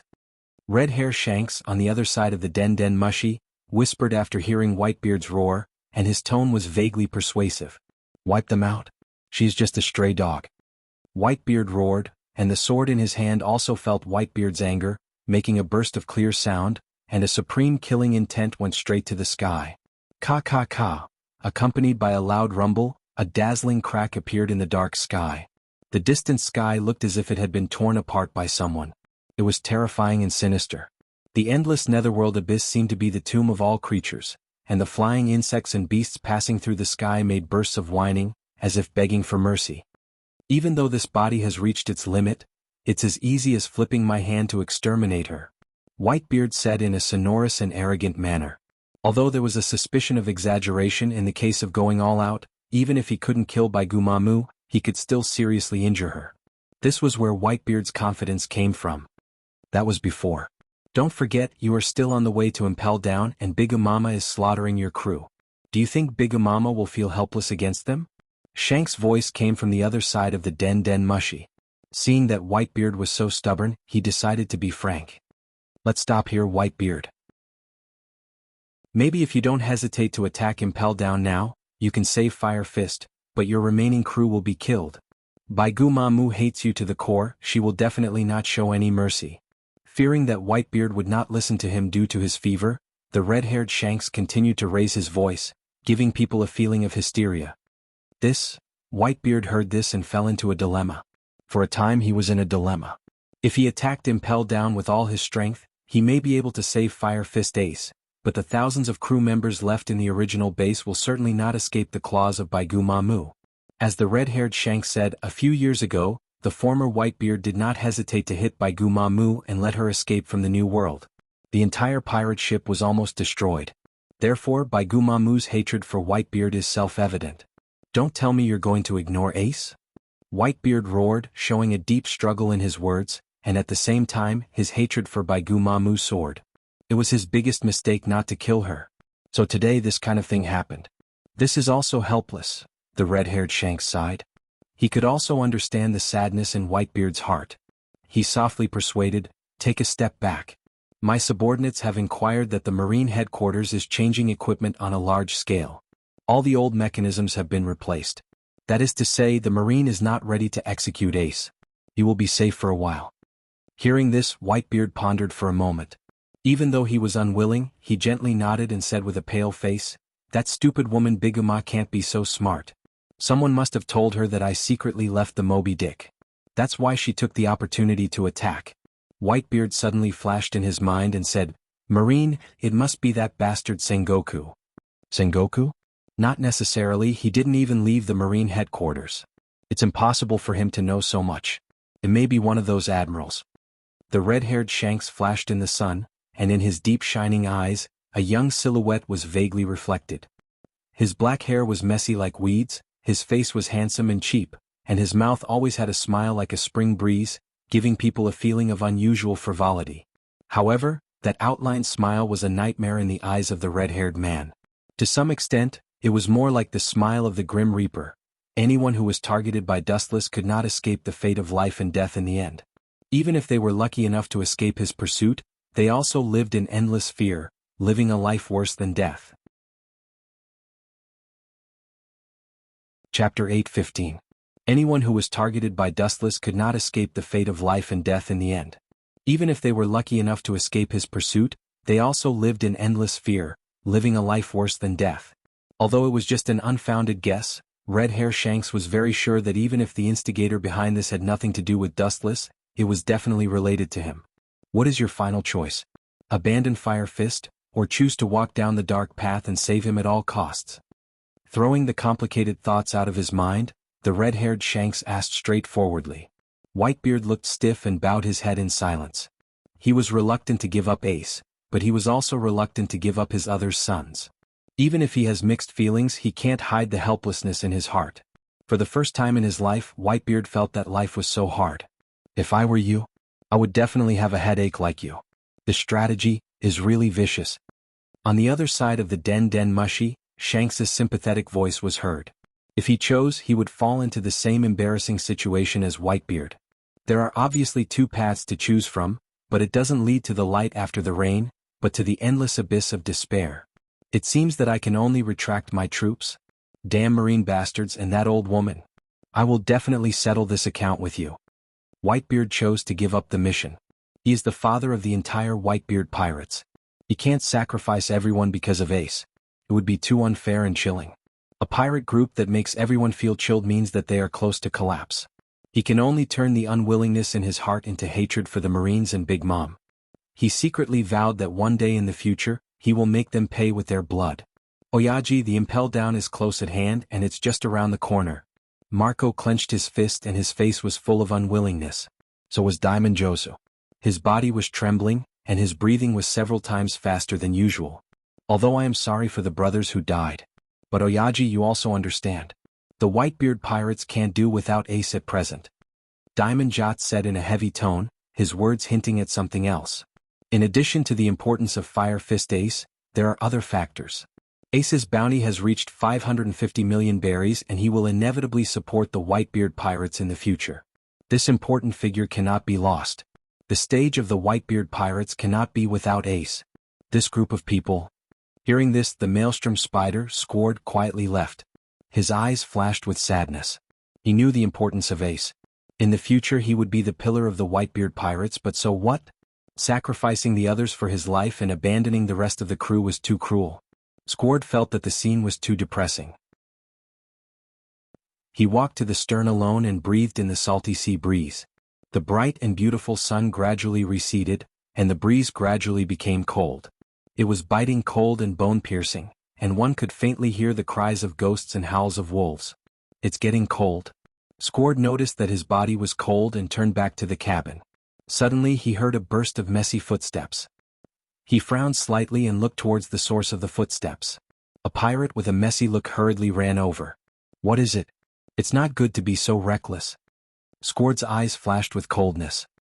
He immediately looked at the golden Den Mushi in his hand and asked, "Whose Den Mushi is this?" The Whitebeard pirates don't seem to have this kind of Den Mushi. It seems to be the Marines. I don't know. This golden Den Mushi appeared out of thin air in your cabin like a ghost. At that time I didn't see anyone picking it up, so I brought it to you. The pirate who ran over panted. He handed the Den Mushi to Squard. Rumble? The mysterious Den Mushi suddenly rang.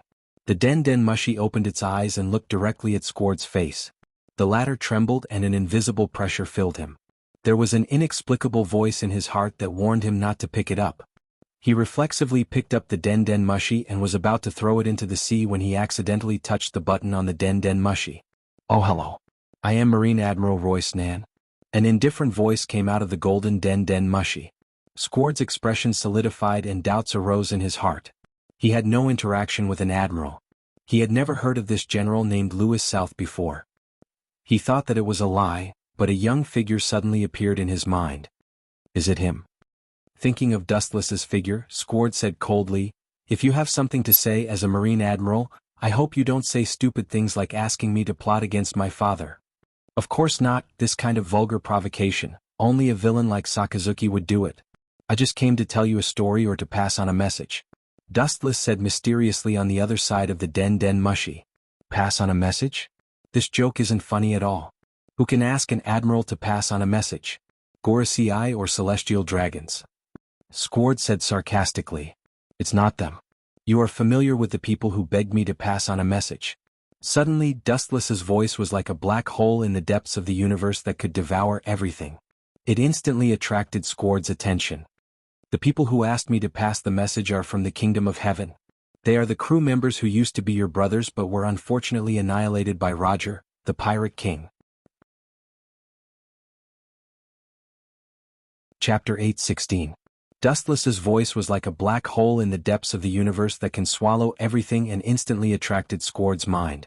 "The people who asked me to pass the message, they are from heaven. They were the crew who were brothers with you in the past and were unfortunately annihilated by the Pirate King Roger." Squard was disappointed when he heard this. He thought it was a big secret and felt like he was being played. He roared angrily, showing the rude side of every pirate. "Pass a message from the underworld for the companions who had disappeared? Do you think I am an idiot? Even if you want to tease people, you can't do it so casually." Squard said, getting angrier and angrier. He shouted, "The one who can pass the message is an angel."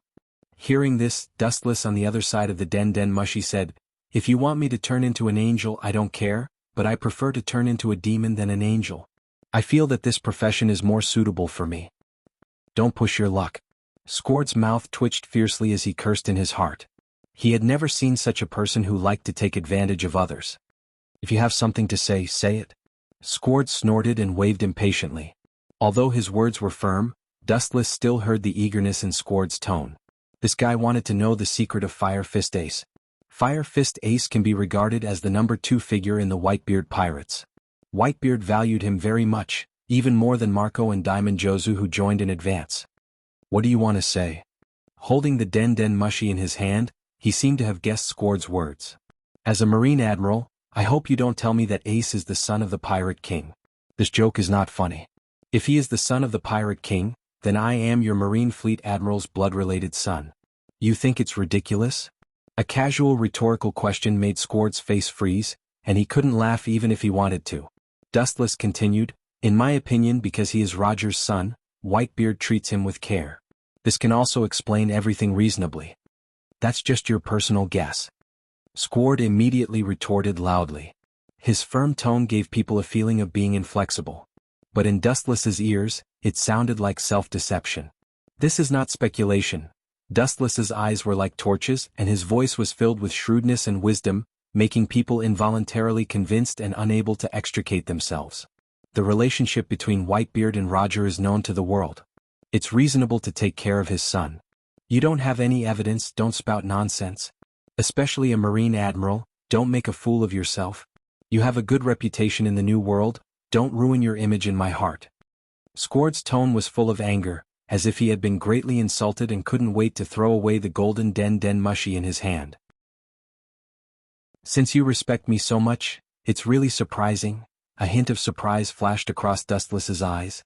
He continued to smile and said, but since you are my fan, I don't mind helping you. If you don't trust me, you can ask Whitebeard directly. You'd better not sow discord. At this point, Squord's mouth stopped and his throat seemed to be blocked. Thousands of words gathered in his heart and he couldn't say them. It was particularly uncomfortable. He could only yell at Dustless to cover up his irritable heart. I'm just stating the facts. Hearing this, Dustless's mouth raised a conspiratorial smile. From this impatient tone, it could be heard that Squord's state of mind was in a mess. If you want to destroy someone, you must first make them crazy. This is the immutable truth. It seems that I can make him defect with just one step. Dustless laughed in his heart. For Fire Fist Ace, it doesn't matter how much you sacrifice. Anyway, you are just subordinates of the Whitebeard Pirates, not the real core members. Dustless's voice is full of magic, constantly devouring and squeezing the reason in Squord's heart and attacking his psychological defenses. The core fleet of the Whitebeard Pirates has a total of 16 divisions, and most of the others are affiliated with the Whitebeard Pirates. Father can't be as ruthless as you say. Squord's tone was affirmative, but Dustless's ears were weak.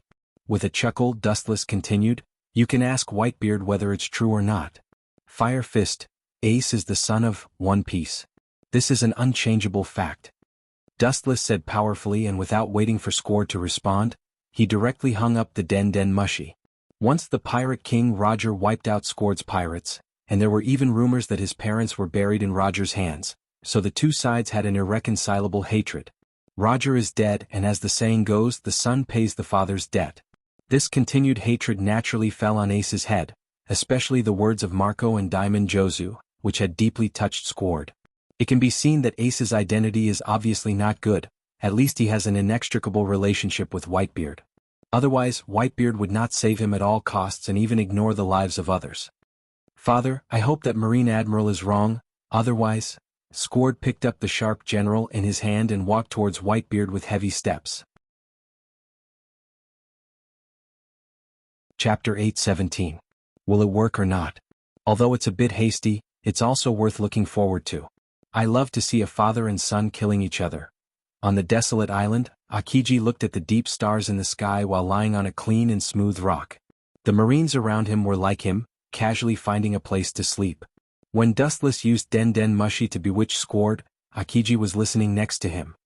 It doesn't matter if it succeeds or not, it doesn't matter anyway, just treat it as after-dinner entertainment. Compared to Akiji, Dustless was more casual.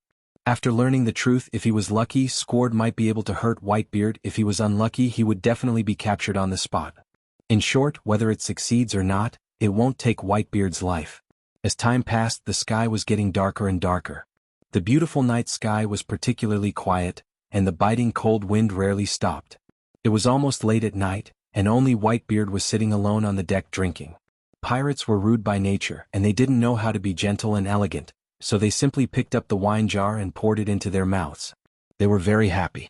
Squard walked close to Whitebeard with heavy steps, looking at the old man in the wind. His heart was complicated. Oyaji, remembering what Dustless had mentioned before, Squard summoned up the courage to say it. He looked at Whitebeard with eyes full of firmness and trust. He didn't believe that Whitebeard would lie to them. It turned out to be you, Squard. Whitebeard's old eyes were clear, and he once again restored his former wisdom and kindness and said in a rather kind tone, "You have been with the Whitebeard pirates for some time, probably for decades." His eyes gradually became distant, and he recalled the good times of the past. Whitebeard's tone was particularly old, and now he suddenly looked back. He was already 50 years old. Yes. Squard's throat choked, and the words that were about to come out of his mouth were stuffed back again. Suddenly, Dustless's figure and his words flashed in his mind, and his hesitation turned into determination. "You came to me in the middle of the night? You should have something to say, Squard. We are father and son.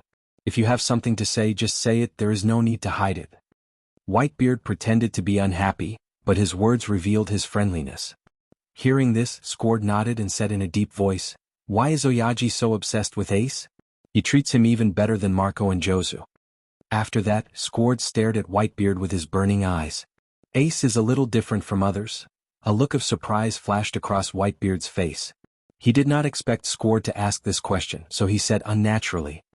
He quietly looked at Squard and instinctively felt that something was wrong. "Why do you ask this question? Did you hear any bad news? Is there someone behind the scenes?" Squard. Throughout his life, Whitebeard had not only trained his absolute strength, but he had also trained his unique wisdom. His pair of shrewd eyes rarely made mistakes in judging people. Squard hesitated for a moment, and after a moment of contemplation, he remembered Whitebeard's trust in him and took out the golden Den Mushi that he used to contact Dustless. "This is the Den Mushi of the Marine Admiral named Royce South. It inexplicably appeared in my cabin, and my men happened to meet it and sent it over."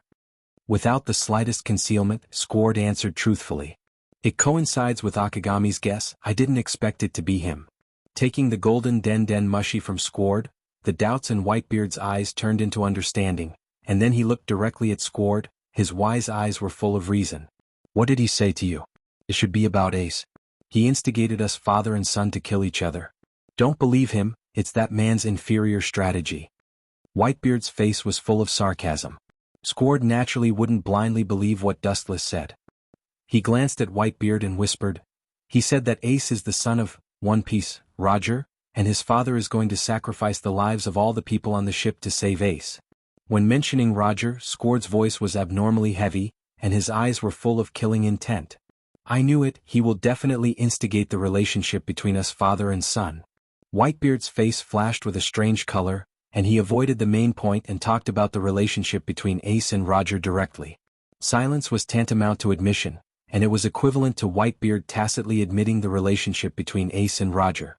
"Squard, I know the hatred between you and Roger, but the past is like the wind. I hope you and Ace can resolve the hatred," Whitebeard sincerely advised Squard as he scrutinized his face. Perhaps it was because of a moment of carelessness or because he trusted Squard too much. Whitebeard did not notice the scarlet demonic light in Squard's eyes.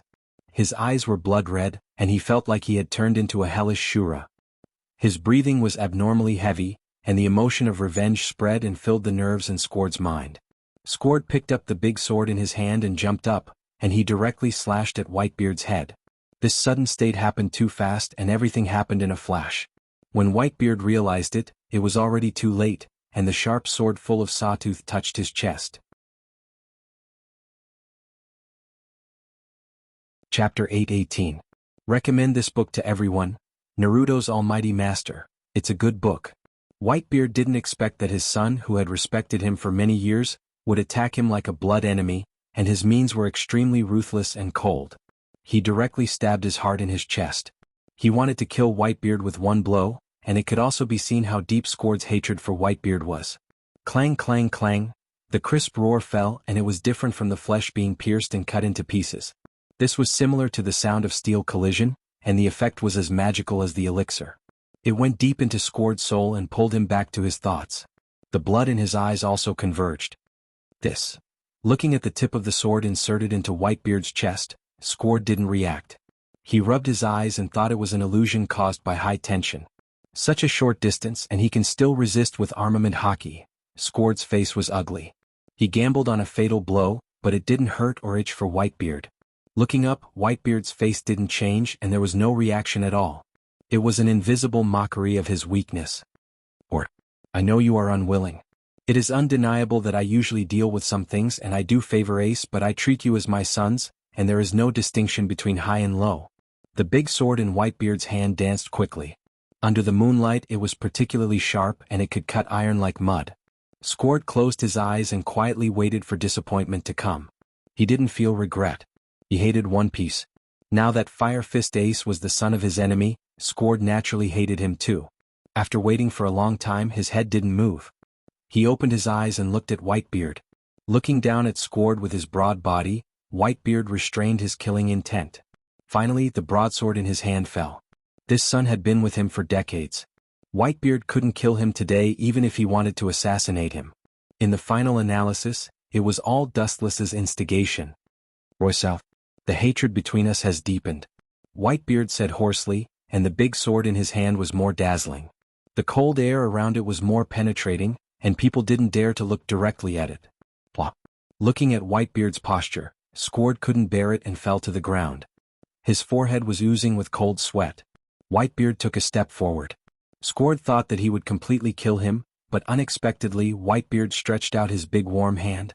3 days later, in the afternoon, the chaotic world regained its tranquility, and the situation was clear. Whitebeard returned to the island where he was originally stationed, and Big Umam slipped away in advance, leaving only the corpses on the ground. The entire Whitebeard pirates were ruined by Big Umam. There were even many people who were brutally dismembered before their corpses could even be found. The furious Whitebeard immediately led the entire pirate regiment to fight with Big Umam. Compared with her reckless self a few years ago, Big Umam is undoubtedly much smarter now. She knows that Whitebeard is old and there is no need to fight with her to the death, so she retreats. The Whitebeard pirates didn't get much advantage. Marlin's Marine Headquarters. That bastard Gecko Moria really can't be trusted, or else we'll suffer heavy losses. In the Fleet Admiral's office, Sengoku slammed the table angrily, and a crack visible to the naked eye appeared. He yelled, "That bastard's words are tantamount to fart out of thin air. You can't believe him at all." Gecko Moria once promised to deal with Whitebeard, but in the end he didn't even see a ghost. The only Shichibukai who really came were Blackbeard and Bartholomew. This time, I almost fell into Whitebeard's trap. Thinking of Whitebeard, Sengoku said fortunately. If it wasn't for Dustless to see through his strategy and secretly instigate Squard, and finally instigate the war between Big Umam and Whitebeard, I'm afraid the Marine would be doomed. What should we do with Gecko Moria? Akainu asked hoarsely with a blazing killing intent in his voice. People who don't have a firm stance should be eradicated early. They will only use the rights given to them by the Marine. Expecting him to help the Marine is a dream. Gecko Moria always wanted revenge. More than 10 years ago, the New World's Moria pirates fought against 100 Beast Kaido, but they were hit hard by the latter's overwhelming strength. Since then, they have been unable to recover and have been doing nothing for more than 10 years. Until today, Gecko Moria has not risen. Even if you want to take back the title of Shichibukai, there is no need to take it now. When we execute Ace, we can force him to participate. It's not too late to kill him after that. This is also a waste. Dustless said with a distant look. Although Gecko Moria's strength is average in the future war, it is still very useful to deal with the Whitebeard pirates. It's not too late to kill him. Let that waste live for a while. Akainu's eyes flashed away, and then he sat on the sofa with his eyes closed. Obviously he acquiesced to Dustless's approach. Even if they destroy Gecko Moria, it's time to squeeze his value. Sengoku and others also have the same view. For pirates like Gecko Moria, they must not be soft-hearted. Once he has no value, what awaits him will be death or forever being locked in a place like Impel Down. Who let Gecko Moria go against them? In Sengoku's view, This is his own cocoon and he can't blame others. Chapter 8:19. Sengoku and others also have the same view. For pirates like Gecko Moria, they must not be soft-hearted. Once he has no use value, what awaits him will be death or forever being locked in a place like Impel Down. Who let Gecko Moria go against them? In Sengoku's view, this is his own fault and he can't blame others. But then again, Whitebeard chose to let go of Squard. Akiji was quite surprised. A person who wanted to end his life, Whitebeard can still smile and forget about it. This courage is indeed worthy of respect. His eyes subconsciously looked at Sengoku. These two men are from the same era, but their temperaments are completely opposite. Compared with the King of the Sea, Whitebeard, Sengoku is too narrow-minded and usually likes to talk nonsense. Oh, he's just putting on a show. No wonder that man's pirates declined so fast. He, as a captain, has to take great responsibility first. Fleet Admiral Sengoku said righteously. His face was not red and he was not panting. Dustless and others rolled their eyes, but this is also an undeniable fact. The Whitebeard pirates are indeed in danger now. This time Bigga's mom dared to take the risk of a raid to explain everything. Whitebeard is now just a critically ill tiger. Over the years the sea has been relatively quiet, and Whitebeard has also lived in seclusion. Even many pirates have forgotten about him. It's no wonder that Marine started with this critically ill tiger. What about Garp? His eyes quietly spread. Sengoku saw Garp disappear and asked with some doubts. He received 2 apprentices a while ago, one is called Corby and the other is called Belumebo. Recently it seems that he has been training them both. Looking out of the window on the spacious playground, the lonely Garp came into view, and his 2 new apprentices. This time the reason why Fire Fist Ace was exposed and Impel Down was because of Garp. Whether it was intentional or not, he couldn't get away with it. His eyes turned back and fell on Sengoku's head again. He saw that his face was full of helplessness. Obviously, Sengoku was also caught in the same difficult choice as Whitebeard. The affairs of the world are unpredictable. That old man can be considered as a tragedy. Dustless sighed as he lamented the fickle affairs of the world. Garp's experience really makes people feel the twists and turns of fate. 2 grandsons and 1 son have stepped on the opposite side of him. Especially Ace is about to be publicly executed by the Marine. Garp's heart is very uncomfortable, but he is a Marine, so he can only choose to stare. On the other hand, Garp stood firmly on this side. He was destined to treat Fire Fist Ace coldly. How comical! Dustless sighed as he looked at Garp's aged figure on the training field. Comical? None of them seemed to understand what Dustless was talking about. They were all confused, but they could all see the doubt in each other's eyes. They looked at Dustless with confused eyes. Everyone has their own position and their belief has never changed. However, in my opinion, this is just a form of self-restraint. How can a creature like a human be restrained by one's position? What should be done and do as one pleases. Otherwise one would become like Garp. Dustless whispered to himself in his heart, looking at Garp on the field below, he couldn't help but shake his head. Garp's feelings in his heart were naturally to save Ace from prison, but he was restrained by the ridiculous thing of his position. If he took action in the war of the future generations, maybe Fire Fist Ace would have escaped from prison. There is no need to be bound by his position. He can do things according to his own heart. He can judge a thing according to his own emotions. After a while he silently retracted his gaze. Dustless once again restored his previous calm. Ace's life and death, as well as Garp's current sentimentality, have nothing to do with him. For the Marine and even for this world, Dustless is just an outsider. There is no need to worry about these trivial things. The relationship between Sengoku and Garp is known to the world. He is not in a hurry, so Dustless doesn't need to be in a hurry. Within the mysterious ocean, everything within a radius of a few dozen kilometers was dark and gloomy. Dark clouds were rolling, and darkness was the only main color in this ocean that was forbidden from living creatures. In the vast sea, the new battleship of the Straw Hat Pirates, thousands of sunshine, like a meteor, passed through layers of stormy waves and officially invaded the core area of the Devil's Sea. Binks Wine, the melodious melody was carried by the chilly wind and spread across the dead silent ocean. The melody that came through the chilly wind was like a requiem written by the Grim Reaper, causing people to shiver all over. This dark ocean was the most dangerous place for humans, the heaven of the Grim Reaper. Nami, did we go to the wrong place? Did we invade hell? Usopp, who was born timid, trembled. This strange sea was isolated from the world. He had never even heard of it. It was as if it had been erased from human history. I just heard someone singing. Those who live in this strange sea are ghosts. They can even sing. It must be the admiral that we offended. He used witchcraft to summon ghosts. That guy is really despicable. Usopp said with a serious expression. Sometimes he would gnash his teeth in anger. Wu Chen was implicated even though he was lying down. Chapter 820. Everyone's eyes were focused on Usopp. At this moment he was trembling and his eyes flashed with panic. By the way, why did the Marines put the blame on us for the destruction of Enies Lobby? Isn't it a bit too stupid for them to just sit there and do nothing? The Marines are obviously trying to make us the scapegoat. Frankie, who joined the Straw Hat Pirates a few days ago, said. His tone was full of resentment. What worried him the most was that Pluton's blueprint was taken away. At first it was Spandam, then he was killed by Dustless. It was self-evident who got the blueprint. Thinking about it, Frankie felt uncomfortable. He felt like all the machinery in his body was short-circuited. If it's just framing, then it's fine. The Marines have done a lot of this kind of thing. Sanji quietly leaned against the mast of the sail and immediately lit a cigarette. After blowing a smoke ring, he said, I'm afraid we will become the focus of the world in the future. It's inevitable that people will be jealous of us. Being narrow-minded, jealous, greedy, and wanting to stand out, this is the nature of a pirate. The more famous a pirate is, the more they want to hunt down pirates with high bounties. Now that the Straw Hat Pirates have risen in fame, they will inevitably face attacks from all sides. Conquering Enies Lobby, which has been safe for 800 years, this kind of world-shaking event is enough to make all the pirates who want to be famous rush to it. Fame is good and bad.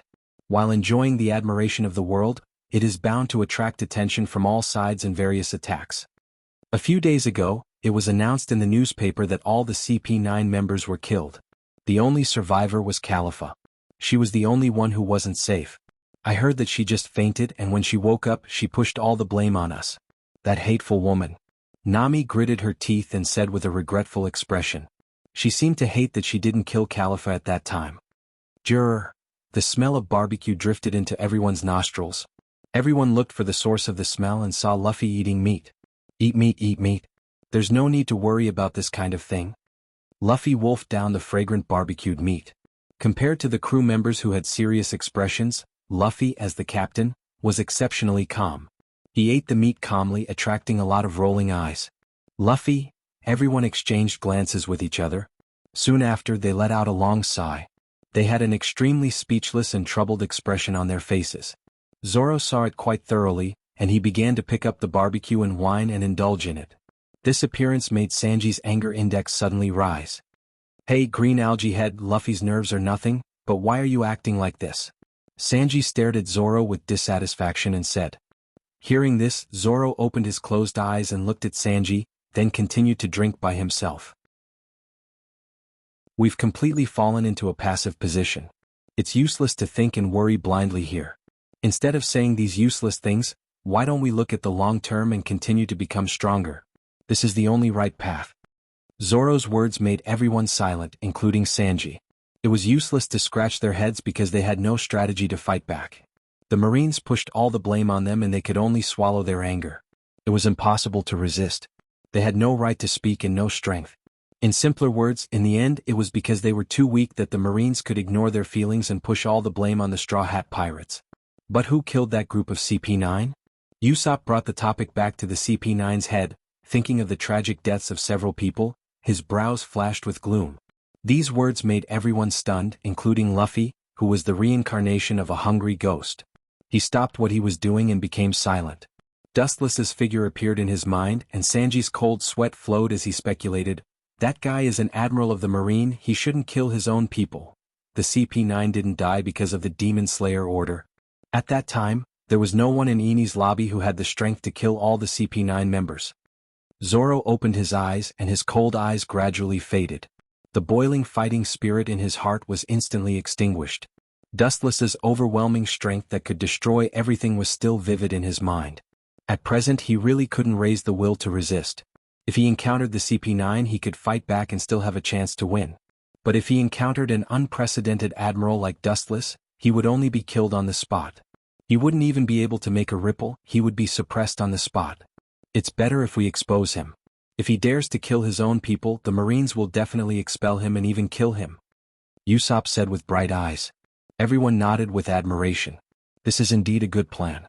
In addition to Dustless, there are 3 other admirals in the Marine. This kind of thing will only be a joke if it gets out. Robin, who was silent from beginning to end, suddenly said, "We are pirates, but he is an admiral, and there is no evidence yet. Even if there is evidence, will the Marines listen to pirates and catch an admiral?" Robin couldn't help but feel speechless.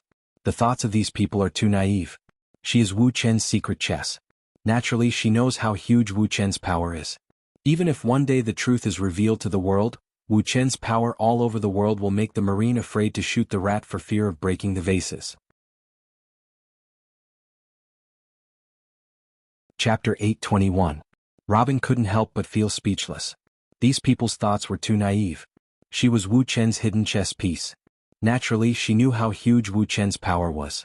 Even if one day the truth was revealed to the world, Wu Chen's power spread all over the world would make the Navy afraid to shoot the rat for fear of breaking the vases. That's right. After a long while, Usopp touched his head and smiled awkwardly. He couldn't help but feel that his stupid behavior was ridiculous.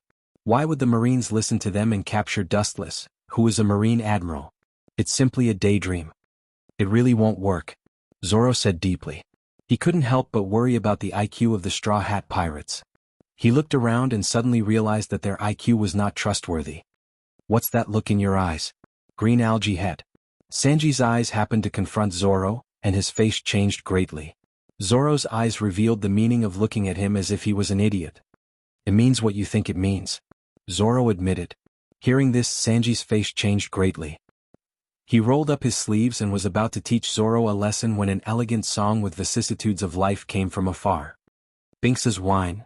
This sudden inexplicable song made everyone stunned, including Zoro. He thought that the strange song was an illusion of overwork, but now it seems that it was real. Then there was a scream like a pig being slaughtered. "Nami, you unqualified navigator, how dare you bring us to hell?" Usopp and Choba cried out in shock. Their voices were like metal, as if they had been greatly stimulated. Their voices were filled with endless despair and fear. Binks's Wine. The song was getting closer and closer. At this moment, a gust of wind came and washed away the fog in the air. A huge shadow appeared in front of everyone. Even because the mysterious object was too huge, it filled the entire eyeball. What a big ship. Even with Zoro and Robin's determination, they were stunned to see such an exaggerated ship. They immediately looked up and saw a skeleton standing there, elegantly holding a steaming coffee in his hand. Seeing this, Usopp and Choba immediately fainted. Under this demonic triangular sea area, a small mysterious submarine-like object was quietly sneaking around. It was heading in a different direction from Luffy and the others, pointing its sword at the location of Moonlight Moria.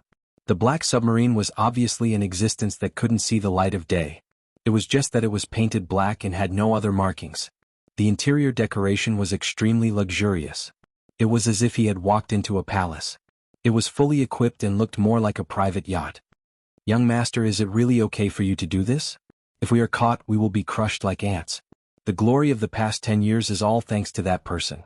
Otherwise, we might have been destroyed by that bastard Kaido." In the small swimming pool inside the yacht, Doflamingo was leisurely leaning against the shore. Treble was the same. Compared to Doflamingo, who had a face full of enjoyment, Treble was in fear and trepidation. "Shut up. I'm just a dog in front of him. I have to bite whoever he wants me to bite." Doflamingo suddenly opened his eyes, which were instantly bloodshot. Thinking of Dustless's figure, he gritted his teeth and roared, "When I'm not needed, he threw me into Dressrosa as a guard dog. Even that trash Caesar dares to flaunt his power in front of me. Outrageous." The angry roar filled with monstrous killing intent spread. The submarine under the sea trembled fiercely, and the water in the swimming pool instantly froze.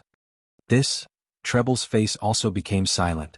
It was undeniable that Dustless had indeed been keeping them in the dark. Most of the time, he had locked Doflamingo in Dressrosa and secretly cooperated with Caesar to develop the ancient weapon, Pluto. Treble's mouth twitched as he looked at the ferocious Doflamingo. He immediately thought of Doflamingo's self-esteem, and the words that were about to come out of his mouth were swallowed back. In this chaotic world where ambitious and ruthless people were born, it was actually a great gift to be able to live without worries. So what if he was someone else's dog? Moreover, being Dustless's dog was far better than being someone else's dog. However, this was related to Doflamingo's self-esteem. If he said it bluntly, he might be beaten up or even killed by the angry Doflamingo. Doflamingo was extremely aggrieved. Unless Dustless allowed it, he had to rely on the submarine if he wanted to leave Dressrosa openly. He was like a mouse that couldn't be exposed to the light. It was self-evident how aggrieved he was. Now, let's go find Moria to cooperate and discuss how to deal with Royce South. He will definitely agree to our conditions. With a crazy bloodthirsty smile on his face, Doflamingo said confidently, "Over the years, I've roped in a lot of reliable people. Even that man has my informants around him. What's there to be afraid of?" Treble looked at the arrogant and exultant Doflamingo and finally chose to remain silent. He felt that Doflamingo's words were unreliable. So what if he had an informant? In the face of absolute strength, any conspiracy was nothing, let alone an informant. Chapter 822. Seeing that Doflamingo was so determined, Treble couldn't say anything. After all, Doflamingo is the boss of the family, and the words of the leader can't be refuted. That guy still looks at me with his old eyes from more than 10 years ago. I must teach him a lesson. Doflamingo's tone was full of revenge and hatred. From beginning to end, he had never been grateful to Dustless. He took him in because Dustless used him. Now the time has come, there is no need to continue to be his lackey. It's time to fight back. Gecko Moria, that idiot. Treble couldn't help but be speechless. He felt sad for Doflamingo's ability to choose allies. Gecko Moria is a 7 warlords of the sea, but his strength is really not flattering. Don't underestimate him, the enemy of the enemy is an ally. Doflamingo sneered.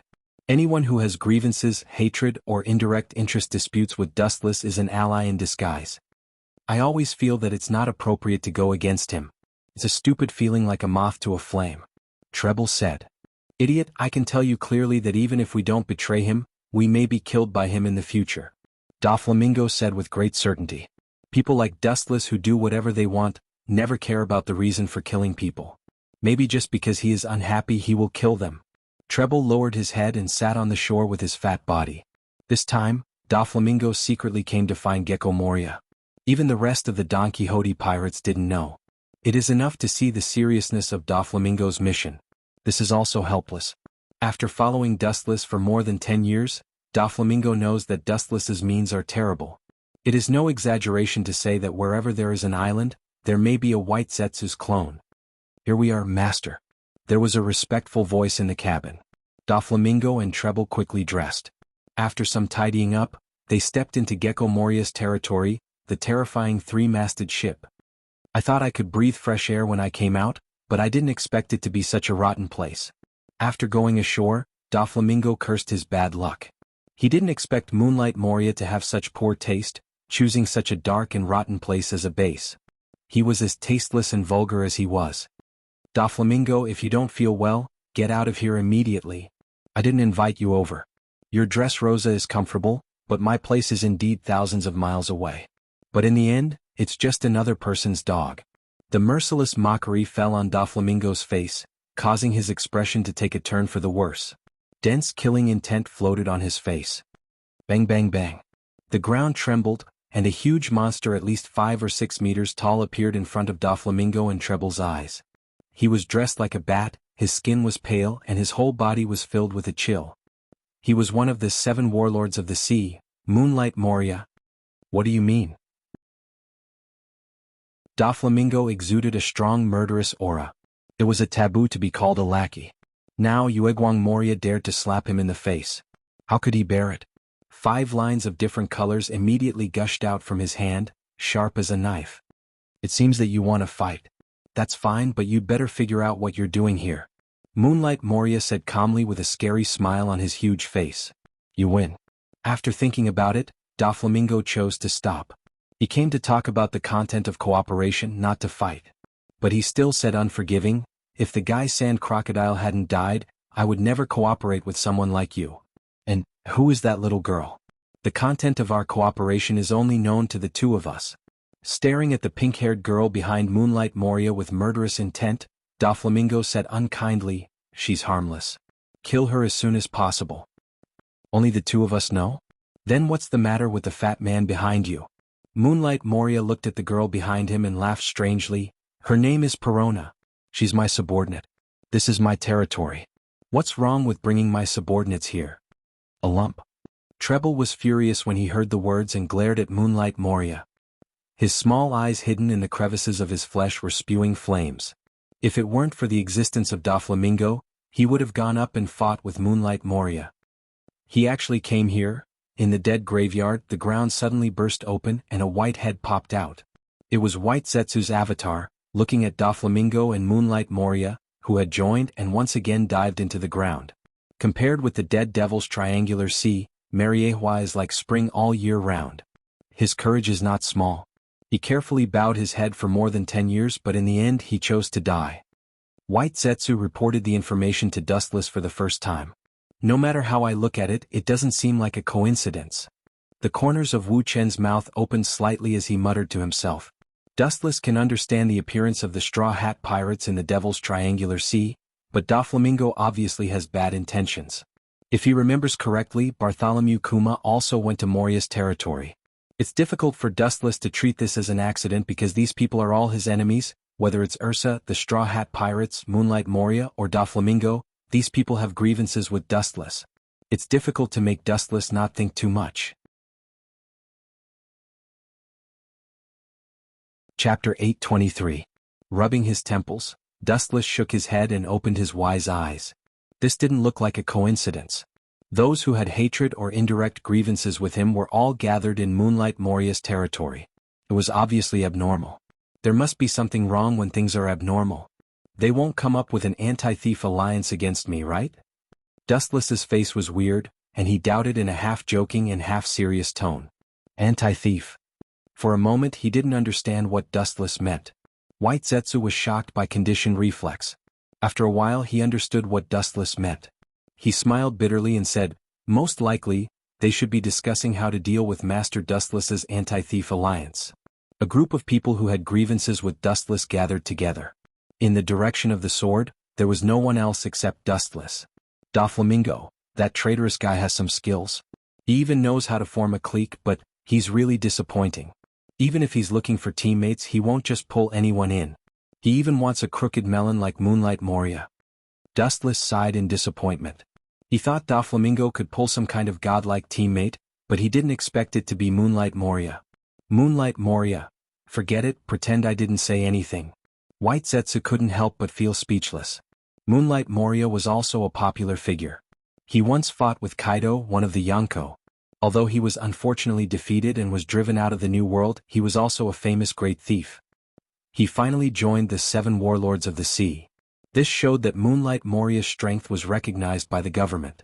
Now, when it came to Dustless, he seemed to be no different from the legendary passerby. But since they have made a move, I will reluctantly play with them. His calm eyes flashed with a teasing look. Since someone dared to play, then Dustless would play with them to the end. He would never back down. Hearing this, White Zoo's expression froze. Thinking of Doflamingo's current importance, he quickly said, we can't do without him in the process of building Pluto. It's not appropriate to kill him now. Once Doflamingo is killed, it means that no one will protect Caesar from building Pluton, and Dressrosa is an island that must be passed by in the second half of the New World. A large number of pirates visit every day. Without the deterrence of Doflamingo, the construction of Pluton will be exposed sooner or later. Of course I know this. I definitely won't kill him now. It's too cruel and unfair to kill Doflamingo without squeezing his value dry. Dustless said with a sneer on his face. However, with a playful smile on his face, Dustless said with a smile, it's okay to send the Marines to scare them, and by the way, we can teach them a lesson. Hancock. Dustless suddenly said. Hearing this, Hancock, who was standing behind Dustless, looked at him doubtfully. Her delicate and perfect jade face was full of puzzlement as she asked, young master, what are your orders? Go and bring me the Den Den mushi that Sengoku gave me. When Hancock heard this, she thought it was an illusion and asked again, young master, are you sure it's the Den Den mushi that Fleet Admiral Sengoku personally gave you? Dustless rolled his eyes and said solemnly, of course. I thought I wouldn't need that thing, but I didn't expect it to be useful now. In that case, I will fulfill Sengoku's good intentions. White Zetsu looked at the master and servant blankly. He didn't understand what they meant. I understand. Hancock nodded obediently and immediately disappeared into the dark corridor. Den Mushi? It looks very powerful. Is there such a Den Mushi? Seeing Hancock's back disappear, White Zetsu thought for a long time but still couldn't figure it out. Suddenly a thought flashed in his mind. He realized that the Den Mushi was needed to destroy Ini's lobby a few days ago, and he couldn't help but sweat. Dustless-sama. Does he want to use the Den Mushi to order the destruction of the Sangue sailboat? White Zetsu asked in surprise. That's one of the 7 warlords of the sea, not a cabbage on the roadside. Dustless just closed his eyes and remained silent. He neither admitted nor denied it. Ta-ta-ta. After a while there was a sound of messy footsteps and a golden Den Mushi was held in his hand, and he was careful not to press the wrong button. I don't think there's anything wrong with it. I believe that Sengoku also wants to teach Moria a lesson. Dustless said with a deep look in his eyes. He immediately took the golden Den Mushi from Hancock, and his eyes flashed with ridicule. It's good to let Gecko Moria have a taste of the Demon Slayer command. Anyway, it won't kill him. Consider it a lesson for dealing with Whitebeard before. After that, Dustless didn't hesitate to press the button of the golden Den Mushi. Guru. In the Marine headquarters, the silver Den Mushi used to receive the signal of the golden Den Mushi emitted a harsh sound, which attracted Vice Admiral Mole who happened to pass by. He looked at the golden Den Mushi with a stunned face. Without waiting for Lieutenant General Mole to ask, the messenger in charge of receiving the signal reported loudly, General Royce South has issued the demon-slaying order. The direction is the Triangular Sea of the Demons, the Triangular Sea of Terror. Chapter 824. The reason why the Straw Hat Pirates went with Brook was that Luffy thought he was too handsome. Of course, he also sympathized with Brook's rough identity. And they were attacked on the way. For various reasons, they chose to help Brook regain the lost shadow. What kind of guy would survive here? This place is simply a graveyard in disguise. Usopp, who was aware of the dead atmosphere around him, said. The large open space in front of them was filled with various tombstones. Obviously they were all dead. Some of the tombstones had decayed. Obviously the people who rested here had been dead for many years. This place doesn't seem right, Robin also said with a depressed expression. She was keenly smelling that something was wrong. She always felt that there were countless eyes looking at them, which was very strange. Ka. The sound of the ground loosening came, attracting the attention of all the members of the Straw Hat Pirates, and then they saw a monster with a centaur head coming out of it. It's a zombie. A shrill scream resounded through the sky, and Usopp and the timid Chopper fell directly to the ground.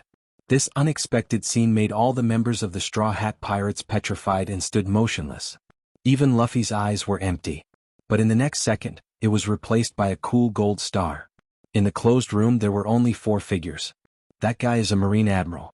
I need chips to fight against him, at least chips that can tempt me. Gecko Moria said bluntly. It's best to be straightforward with people like Doflamingo. Of course, that's not a problem. Doflamingo waved his hand and said generously. To compete with people like Dustless, he must have something to impress Gecko Moria. Otherwise there would be no profit. No one would help Doflamingo deal with Dustless. I will satisfy everything you want. Doflamingo laughed boldly, looking like a nouveau riche who didn't care. He had followed Dustless to plunder the people's wealth for more than 10 years. Doflamingo had accumulated countless treasures, or rather things like devil fruits. In short, he didn't care. In order to deal with Dustless and get rid of his hateful identity as a lackey, Doflamingo chose to throw caution to the wind. Well, I hope you don't talk empty talk. And the alliance you mentioned, it shouldn't be just the 2 of us, right? Uegwang Moria asked expectantly. That's a secret for now. Doflamingo shook his head resolutely. Currently he was the only one who knew about this secret. He couldn't make an exception. Putting on an act, the fox's tail will be revealed sooner or later. Taking back his gaze, Uegwang Moria was about to change the topic. He was eager to know about Dustless's past. Naturally he could not let go of this great opportunity. The only person in the world who understood Dustless the most was probably Doflamingo. Boom boom boom. Ka. At this moment, the violent vibration made Uegwang Moria's words disappear. Then, a visible crack appeared in the closed secret room, and a cold wind blew in. Moria, you are so poor. The room used to receive VIPs is made of inferior materials. Doflamingo sneered mercilessly. Perona. Who did this? A cold, bone-chilling voice popped out from the corner of Yuegwang Moria's mouth, permeating a very oppressive and fierce breath. Perona, who was drifting behind Yuegwang Moria, swam uncontrollably. Under this domineering momentum, she could only linger on. "I'm not too sure, Master Moria," Perona replied with cold sweat. She didn't leave Yuegwang Moria's side for a second. Naturally, she didn't know what was happening outside. "Give me half an hour to find out, or else. You know how I deal with things. I am fair in rewards and punishments. For those who neglect their duties, I will never let them go easily," Yuegwang Moria warned with a roar. Doflamingo was surprised. Yuegwang Moria's overbearing side was rare. At the same time, a strange color flashed in his eyes. "This guy seems to be reprimanding this little girl, but in fact he is insinuating to me." Thinking of this, Doflamingo couldn't help but look at Yuegwang Moria in a new light. He didn't expect this rude big guy to have such a wise side. Perona quickly left the sealed room and went to the source of the vibration. A faint golden light appeared in the darkness, and a handsome figure suddenly blocked in front of Perona. "Girl, where did this lonely ghost come from? Stay away from me," Perona, who was in a panic, roared. At the same time, she released countless ghosts to expel the mysterious young man's back, but they were all easily avoided. "Is this your ability? Interesting, but compared to the ability of the devil fruit, I care more about other things. Please tell me everything, otherwise, it will be hard for me to let you go." Dustless, who was wearing casual clothes, stood in front of Perona, looking at Perona, who was floating in the air with his hands behind his back. Ripples splashed in his calm eyes.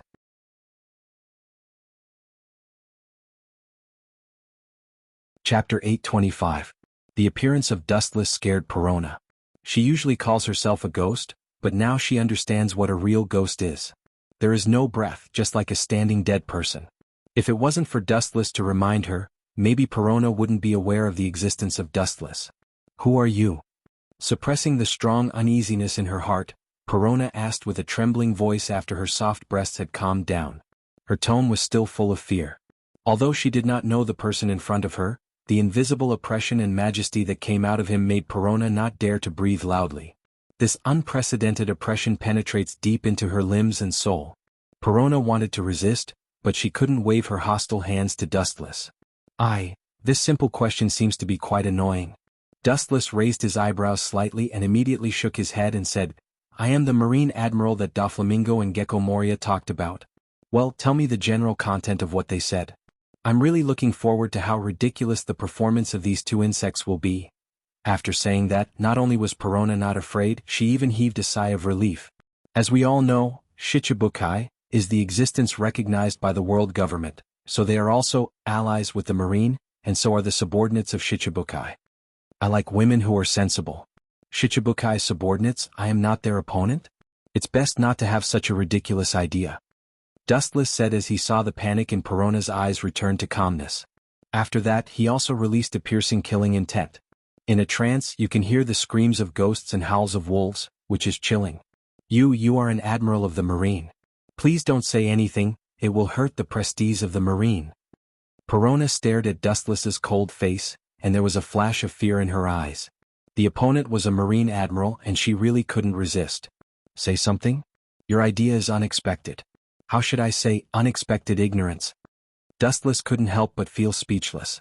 The Marine has done this kind of thing a lot, and even more despicable things than this. "Well, don't force me to do it, be sensible." The impatient Dustless accentuated his tone, and there was a touch of coldness in his words. "You." Perona, floating in the air, had a flash of struggle in her eyes. She told Dustless about the conversation between Doflamingo and Gecko Moria. After that, Gecko Moria will definitely tear her to pieces. "I will never tell you." After a moment of contemplation, Perona replied. Dustless's eyes gradually became cold, and the light flashed on his fingertips, and a sharp whistling through the dark sky. A resplendent beam of light directly pierced through Perona, but it did not harm her at all. "Ghost body, Gecko Moria's." "Gecko Moria, that onion head will ask you to be his subordinate. Gecko onion head, that Gecko Moria, Gecko. Black lines appeared on Perona's forehead as she floated in the air, and there were also crows flying over the sky. She immediately said proudly, "You are right, any physical attack has no effect on me." However, Dustless's next sentence made Perona's face change dramatically, and she looked at him in disbelief. Is that so? Speaking of this, Dustless raised a teasing smile at the corner of his mouth. Your state should belong to the out-of-body state, but the biggest weakness is that your body can't move because of the out-of-body state. If I attack your body now. Hearing this, Perona's heart was cold and her whole body was cold. She looked at Dustless incredulously, gritted her teeth and said, You actually recognized my fruit ability at a glance? You also understood my weakness in an instant. I gave you a chance before but you gave it up yourself. Observation hockey spread like water ripples, taking in the movements of the entire castle into his eyes. Dustless swept straight to Perona's room. Bastard, who told you to run? Come back quickly. Perona hurriedly followed in horror, trembling with fear. As Dustless said, in the out-of-body state, her body is restricted and can't move. Even a weak human being can easily kill her. What's more, this opponent is a Marine Admiral. Whiz whiz whiz, Perona rushed directly through the wall to the room where her body was sleeping. Because she was a soul, she could ignore the existence of the wall and pass through the wall at will. Fortunately, I arrived in time. Seeing that there was no one in the room, Perona breathed a sigh of relief, and immediately her soul rushed straight into her body. A few seconds later, her body slowly opened her eyes. Are you awake? The first person she saw after opening her eyes was Dustless with a smile. I have been waiting for you for a long time and you finally woke up. Hearing this, Perona's mouth twitched violently, her teeth clenched and she stared at Dustless indignantly. This guy must have arrived early and deliberately waited for Perona's body to resurrect before showing up. You are despicable. Perona, whose body was resurrected, gritted her teeth and said unwillingly. She was easily subdued by Dustless. In front of a Marine Admiral, she was just a tender chick without any resistance. With a light pinch she would die. The two sides are not at the same level at all.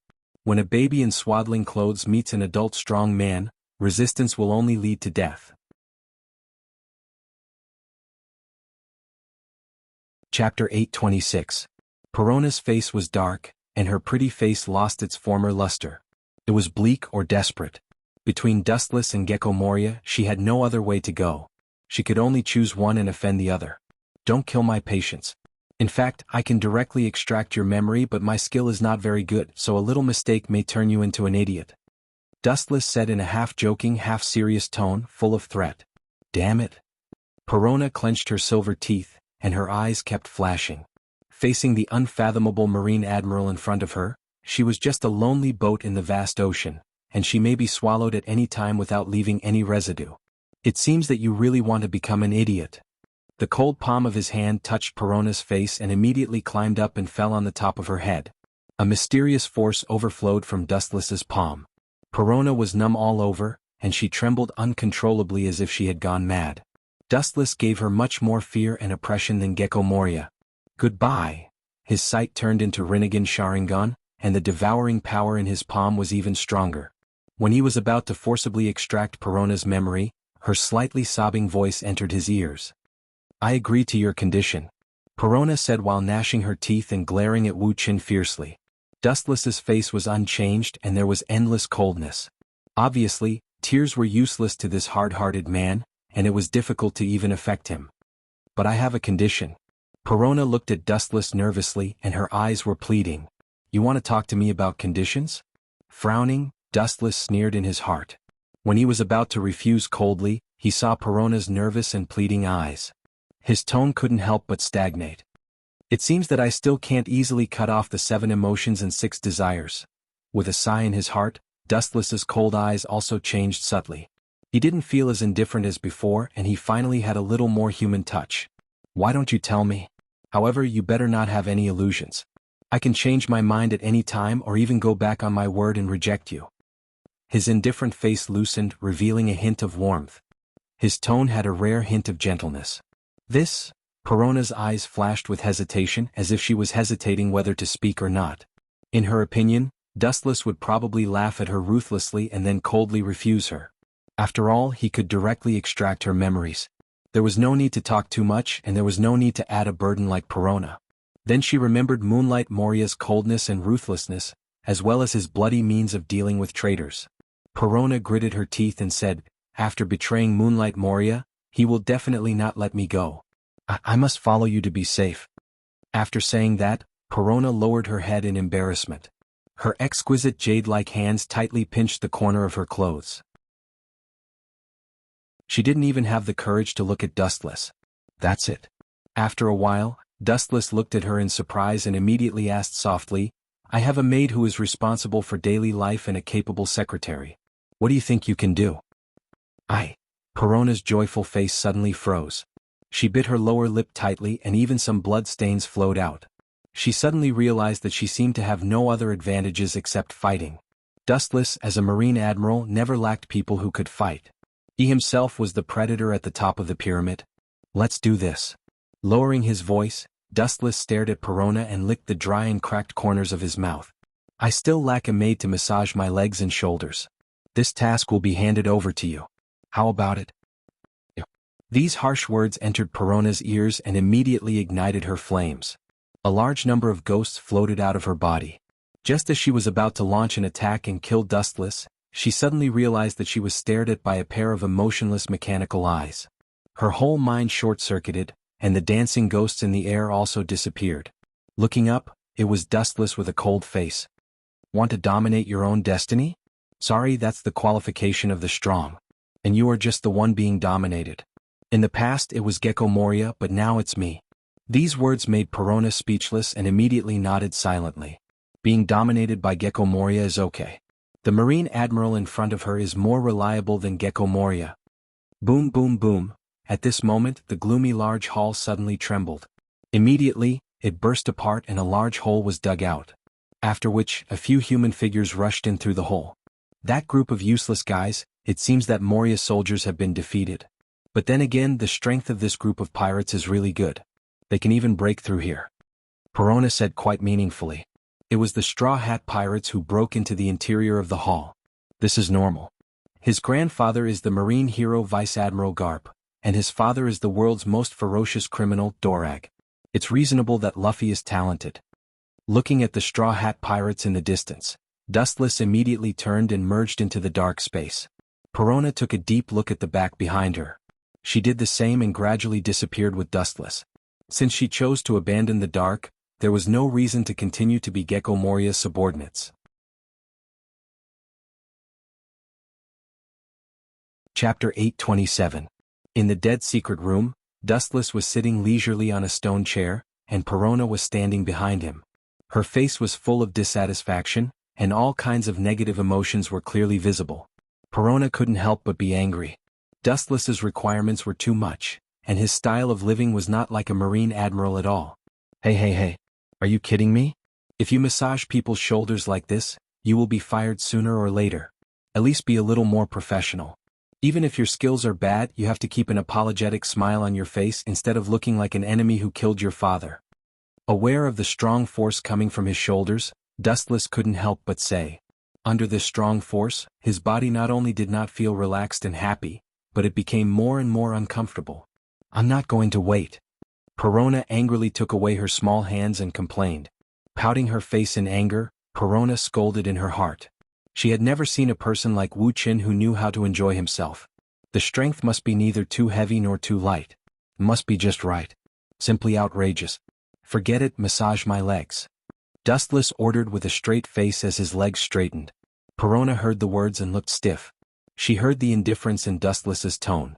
Even if she was unwilling, she still walked to Dustless and stretched out her soft little hand and gently hammered. Not bad. Dustless whispered and immediately closed his eyes leisurely. Time passed quickly, and after about half a month, he opened his bright eyes. What did Gecko Moria and the traitor Doflamingo talk about? Dustless asked directly and immediately speculated. If it's right, the content should be how to deal with me. Now the little devils are not disciplined and like to jump around. His eyes suddenly became deep, remembering that when Doflamingo ran to Mariejois for help and shelter, Dustless opened an umbrella for him at that time. Now you don't even know how to repay the kindness, but you want to plot against him. The Alliance will deal with you together, Perona said truthfully. You? Didn't I say to call him young master? Dustless glared at Perona and said unhappily. Perona was extremely unhappy. She then looked at Dustless's cold face and nodded silently. She had no choice but to lower her head when she was under someone else's roof. Let's discuss the Alliance to deal with young master. Just the two of them? Dustless sneered. His words were full of disdain. It was difficult for him to pay attention to such a strange combination of mouse and sick cat. I heard there are others. Perona shook her head and immediately tilted her head to recall the contents of the previous conversation. Doflamingo once said that he had also silently roped in the people around the young master. The people around me? This is interesting. Ripples appeared in his calm eyes, and his bored expression was replaced by curiosity. Dustless only had a few people around him. Who exactly is it? Hawkeye or Cone Green Pepper? Or someone else? I hope it's an unexpected character. Staring at Perona's face, Dustless asked with a smile. This Doflamingo has been keeping a secret. He didn't say it, and he also kept a secret from Gecko Moria. Perona shook her head, indicating that she didn't understand. Is that so? Dustless's eyes flashed with pity. He immediately stood up and stretched. It's time to leave here. I gave the order to kill the devil before I went to the three-masted ship. It won't be long before the Navy comes to destroy this rotten place. After that, Dustless walked out and walked toward the tunnel ahead. Well, turning his head to look at Perona standing still, Dustless frowned and immediately wondered, there is no need to be afraid. You are not a wanted criminal. You don't have to care about the Navy. Almost all of Gecko Moria's men were noobs and most of them had no bounty. Looking up at Dustless's back, Perona's eyes flashed with embarrassment. She immediately gritted her teeth and said, my shadow was taken away by Gecko Moria. I can't leave this place until I get it back. As she spoke, tears welled up in the corners of Perona's eyes. Everyone wanted to live the life of their dreams. If she could, she also didn't want to live in this dark place that was neither human nor ghost.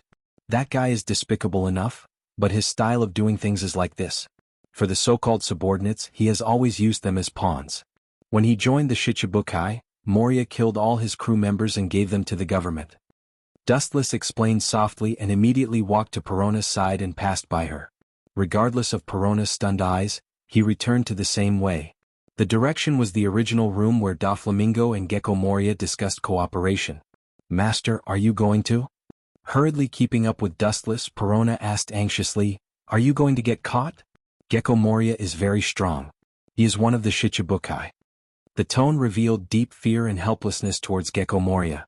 This world pays attention to the law of the jungle, the weak are prey to the strong, and the weak are destined to be dominated by predatory animals higher in the food chain. So what? Without stopping, Dustless glanced at Perona and said as he walked, he is one of the Shichibukai and I am also a marine admiral. Why should I be afraid of a sea thief? The shadow that was taken away by him can be taken back again. Perona nodded like a chicken pecking rice and resolutely chased after Dustless's back.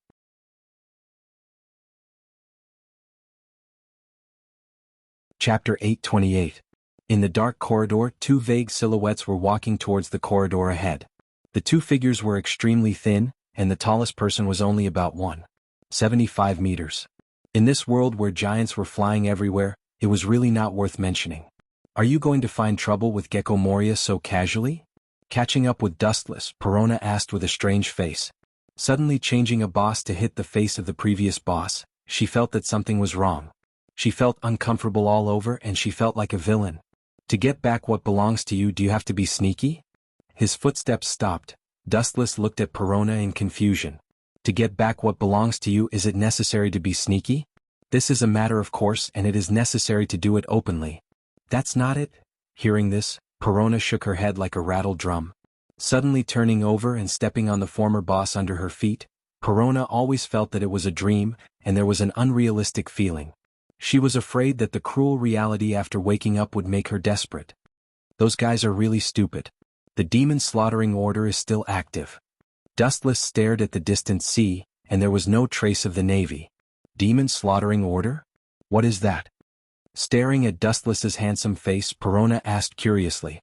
Hearing this, Dustless's footsteps suddenly stopped, looking around the entire island-like ship, and casually explained, it's nothing, just completely burned this big ship that looks unsightly.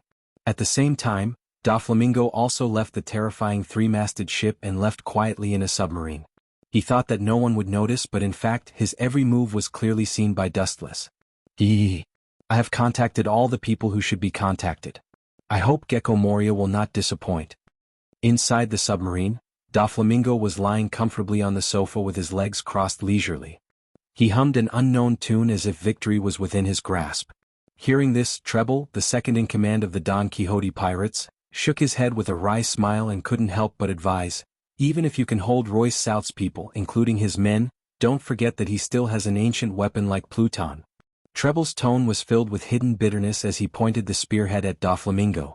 Back then, it was this guy who had contributed Pluto's blueprint to Dustless in order to survive. This was a blatant aid to the enemy. Nether King? Doflamingo sneered and said proudly, don't forget that the Netherworld King's current construction base is Dressrosa. Once it's completed, I'll rob him. Doflamingo's eyes were full of fanaticism. It seemed that he could already imagine the scene of controlling Pluton, sweeping the New World, and trampling on the Yonko, 4 emperors. Even his hands and feet were waving uncontrollably. The pavilion closest to the water enjoys the moonlight first. Pluton is being built in Dressrosa. Once it's completed, the first person to get him will be Doflamingo. Treble saw this and couldn't say much. After all, in the Don Quixote pirates, Doflamingo still has the final say. Caesar, that bastard, I must tear him to pieces. Thinking of Caesar, Doflamingo's eyes spat fire, and the bloodthirsty murderous aura all over his body began to go berserk. That guy often relied on Dustless's high opinion of him to order Doflamingo around. Just thinking about it made him gnash his teeth in anger. Being ordered around by an ant had deeply wounded Doflamingo's self-esteem, leaving an unerasable shadow in his heart. Bang bang bang, in the cold dark corridor, a 6 or 7 meter tall figure swayed left and right. Every time this mysterious creature took a step, the ground would vibrate. That group of useless waste, they can't even clean up a few small fish and made me lose face. Gecko Moria's face was black. He had just discussed the terms of cooperation with Doflamingo. As a result, his room was suddenly demolished. It was self-evident how depressed he was. Most pirates attach great importance to face. Hey, you dare to come back. Looking straight ahead, looking at Perona who suddenly flashed, Gecko Moria said angrily, it's all because of your group of incompetent subordinates that I lost face today and lost my bargaining chip in front of Doflamingo. However, Perona remained calm and looked as if it had nothing to do with her. From now on, I am no longer your subordinate, give me back my shadow. Perona stared at Gecko Moria and said coldly. Hearing this, Gecko Moria seemed to have heard the funniest joke in the world and said contemptuously, do you think you can still be scared after getting on my ship? In your dreams. Immediately, he turned and stared at Perona. Gecko Moria's tone was full of sarcasm. Of course, if you can beat me, I can set you free. If not, shut up and work for me. Hearing this, Perona gritted her teeth and stared at Gecko Moria. She guessed that Gecko Moria would imprison her and live on this dark island forever. She can't, but can I do it?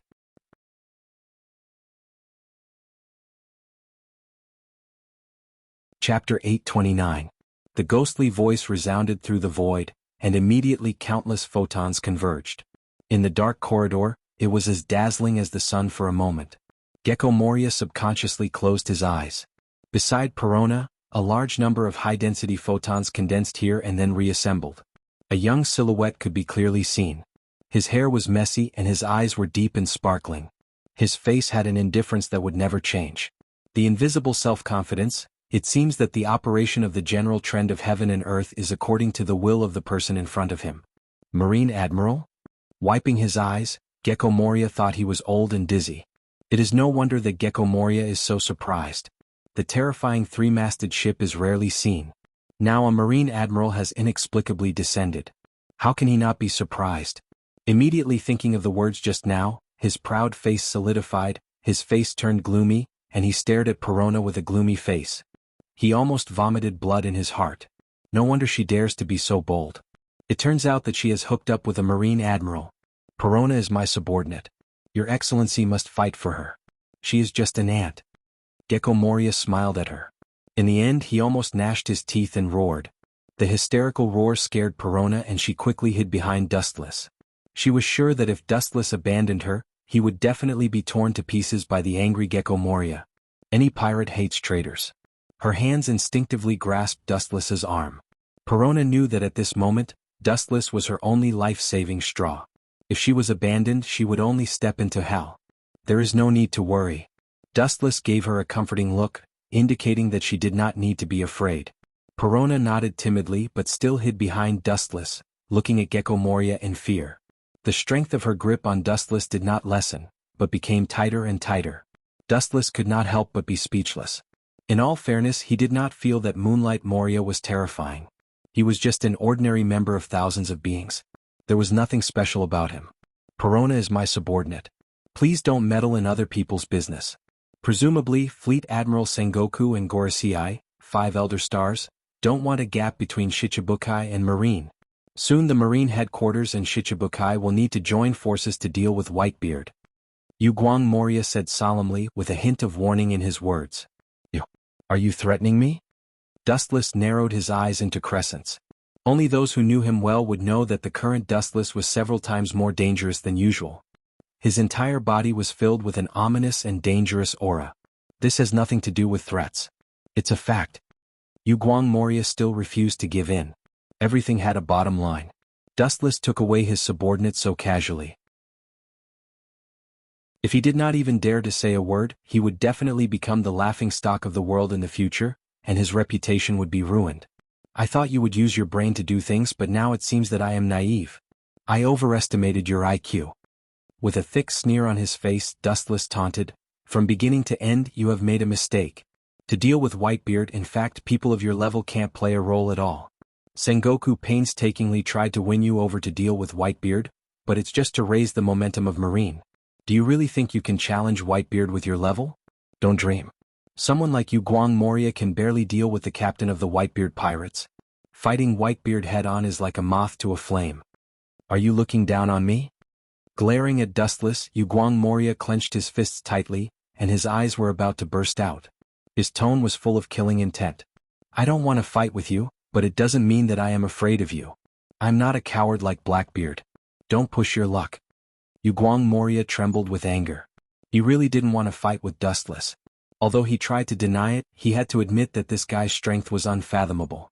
If he tried to challenge him, he might be doomed. But Dustless was too arrogant. Not to mention snatching away his subordinates for the time being, they also ridiculed him again and again. Guang Moria could not swallow this in any case. No matter what, he used to be one of the world's famous great pirates. Now he was like a clown in front of Wuchen. He was not presentable and could not enter the Hall of Elegance.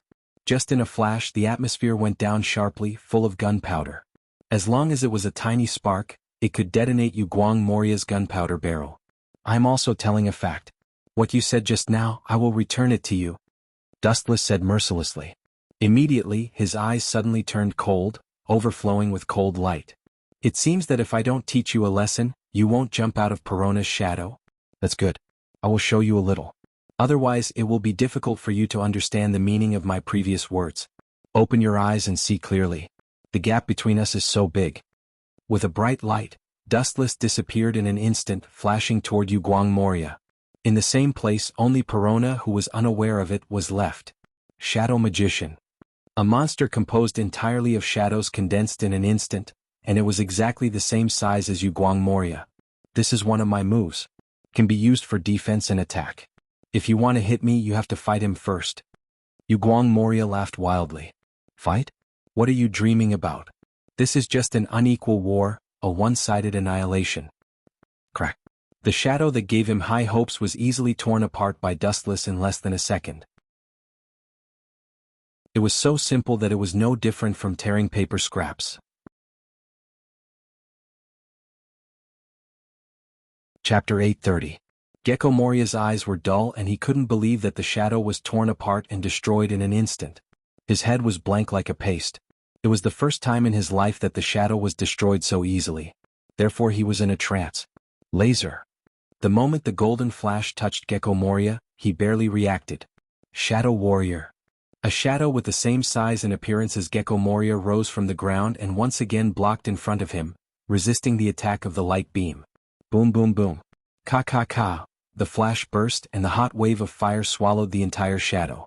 A large hole was torn in the abdomen of the 5 or 6 meters high black shadow, and it immediately collapsed, like ink splashing all over the ground.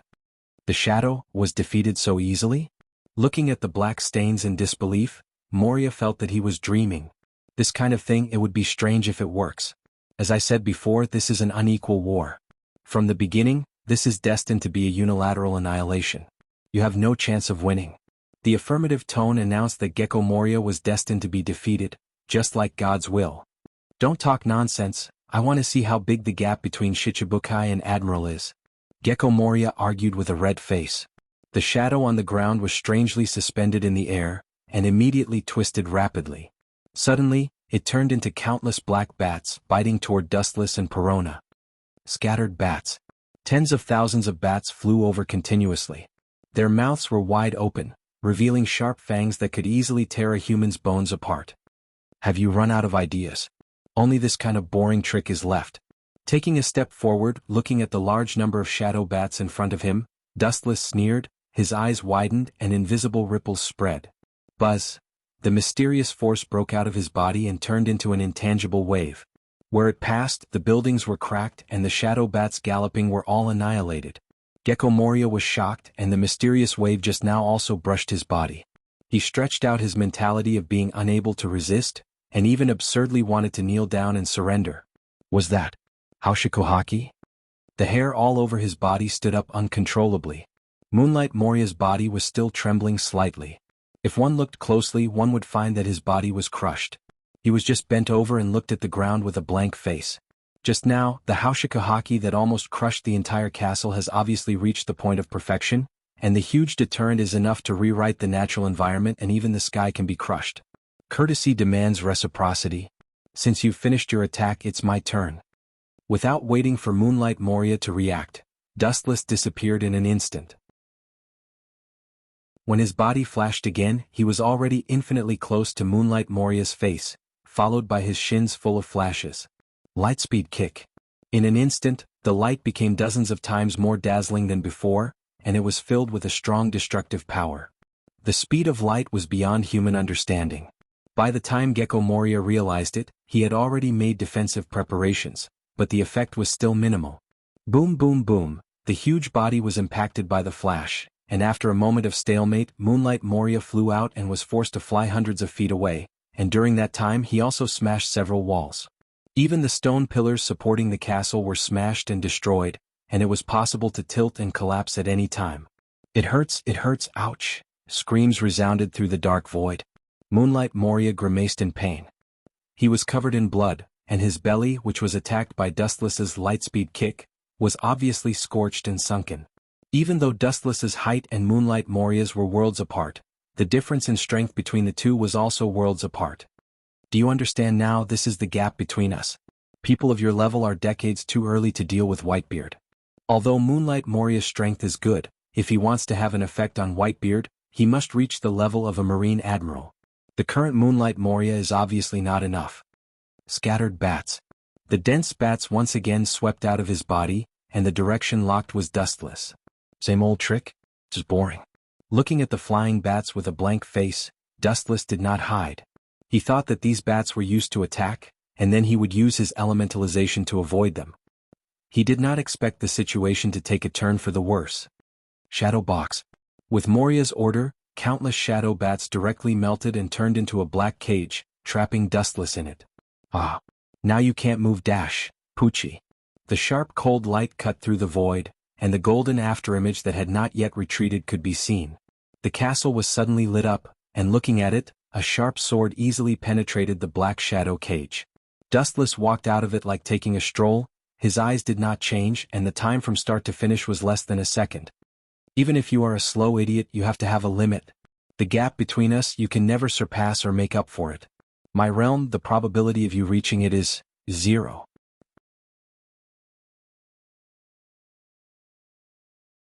Chapter 831. Looking at Dustless's thin body, Gecko Moria raised his hands and fell to the ground again. Gecko Moria looked cold, and a sense of powerlessness rose in his heart. This powerlessness and fragility deep in his soul almost made him unable to raise his hands to resist the enemy. After a short fight, the result almost made Gecko Moria vomit blood and collapse. The two sides were not at the same level at all, and there was a dimensional gap. His face was all squeezed together, and Gecko Moria looked unwilling, locked on Perona, who was grinning, and the flame index in his heart was rising. He can admit that he lost to Dustless. Anyway, there are many pirates caught by him in the New World, and it is normal to lose to a Marine Admiral. In the world, I am afraid that only the legendary Yonko, for emperors, has this ability. Don't be proud. Glaring gloomily at Perona, Gecko Moria's low tone was crazy, and you can hear the meaning of a fight. Moria, don't ask for trouble, hand over Perona's shadow. Sweeping the struggle in Gecko Moria's eyes, Dustless sighed and shook his head. If you really make me angry, it's not as simple as skin trauma. Gecko Moria was bruised all over, but it was still skin trauma, and it didn't hurt his ribs or internal organs. As a member of the 7 warlords of the sea, Dustless still chose to take special care of him. If it was any other pirate, they might have died long ago. Then should I thank you for not killing me? Hearing this, Gecko Moria's eyes were burning, and he immediately gnashed his teeth and screamed. Of course. Dustless said with his eyes as calm as water. If he really wanted to kill Gecko Moria, this guy would have died long ago. With a change of topic, Wu Chen's tone was obviously cold. However, this special care also has a time limit. If you miss it, it's as difficult as ascending to heaven to look back. Hearing this, Giguang Moria's expression stiffened, and his clenched fists trembled. After glaring fiercely at Perona, his tone was full of sarcasm and disdain. Do you only know how to hide behind others? If you have the guts, come out and fight me fair and square. These fierce words were obviously meant to provoke him. Unfortunately, he was destined to be disappointed. Not only did Perona not fall into the trap, but she also made a grimace at Moonlight Moria. The look of a villain intoxicated with success was quite funny. Bastard, just you wait. Seeing this scene, Moonlight Moria was so angry that he vomited blood. Half an hour ago he was still trembling in fear. Half an hour later he dared to ride on his head and look at his face openly. The depression in his heart was self-evident. Moria. A sharp roar came from the ground below. Looking down, it was the members of the Straw Hat Pirates and the particularly conspicuous skeleton man Brook. Obviously, the Straw Hats had experienced a big battle and there were obvious scars all over their bodies. That group of useless trash. Moonlight Moria's face was livid. He suddenly realized that his ability to select his subordinates was indeed not very good. Except for the traitor, it looked like the other members had all been trampled by the Straw Hats. It's a little early for you to come here for the time being. It's more appropriate to go back a little. Lifting his right foot gently, a large number of photons lingered on it, revealing the sharpness and destructive power, far more powerful than the attack on Moonlight Moria just now. Even because of the excessive shine, it was as dazzling as the sun. The scorching and dazzling flash could burn human eyes at a glance. Lightspeed kick. The flash poured down, leaving an afterimage in the void, and went straight to the Straw Hat Pirates on the ground. The unexpected flash was extremely fast and hit the ground almost instantly. A huge flame slowly rose into the air. Boom, boom, boom. The harsh roar resounded throughout the terrifying 3-masted ship, and the fire in the night was particularly bright, giving clear guidance to the Marines in the distance because of the devil-slaying order. A large deep pit appeared on the scorched ground, and everyone in the Straw Hat Pirates was deeply trapped in it. Their bodies were severely burned, and everyone's consciousness was temporarily fainted. Only Zoro, Sanji and Luffy were fine. Their willpower was extremely strong, and they barely supported their bodies to stand up. They couldn't help but raise their heads sadly. Just now, they didn't even see who the enemy was and they were attacked by this terrifying attack. I'm asking you for the last time, hand over Perona's shadow, don't make me repeat this sentence, or next time your head will be moved, Moria. With a murderous tone, he was obviously not joking. Moonlight Moria's face twitched. In his life, this day seemed to be the most tragic day. His subordinates betrayed him, and his ship was attacked by a group of fleas. Except for Perona, his subordinates were completely wiped out, and he was attacked by the Straw Hat Pirates one after another. And now he was being threatened by this Marine Admiral. You are ruthless. Moonlight Moria finally chose to let go of Perona's shadow.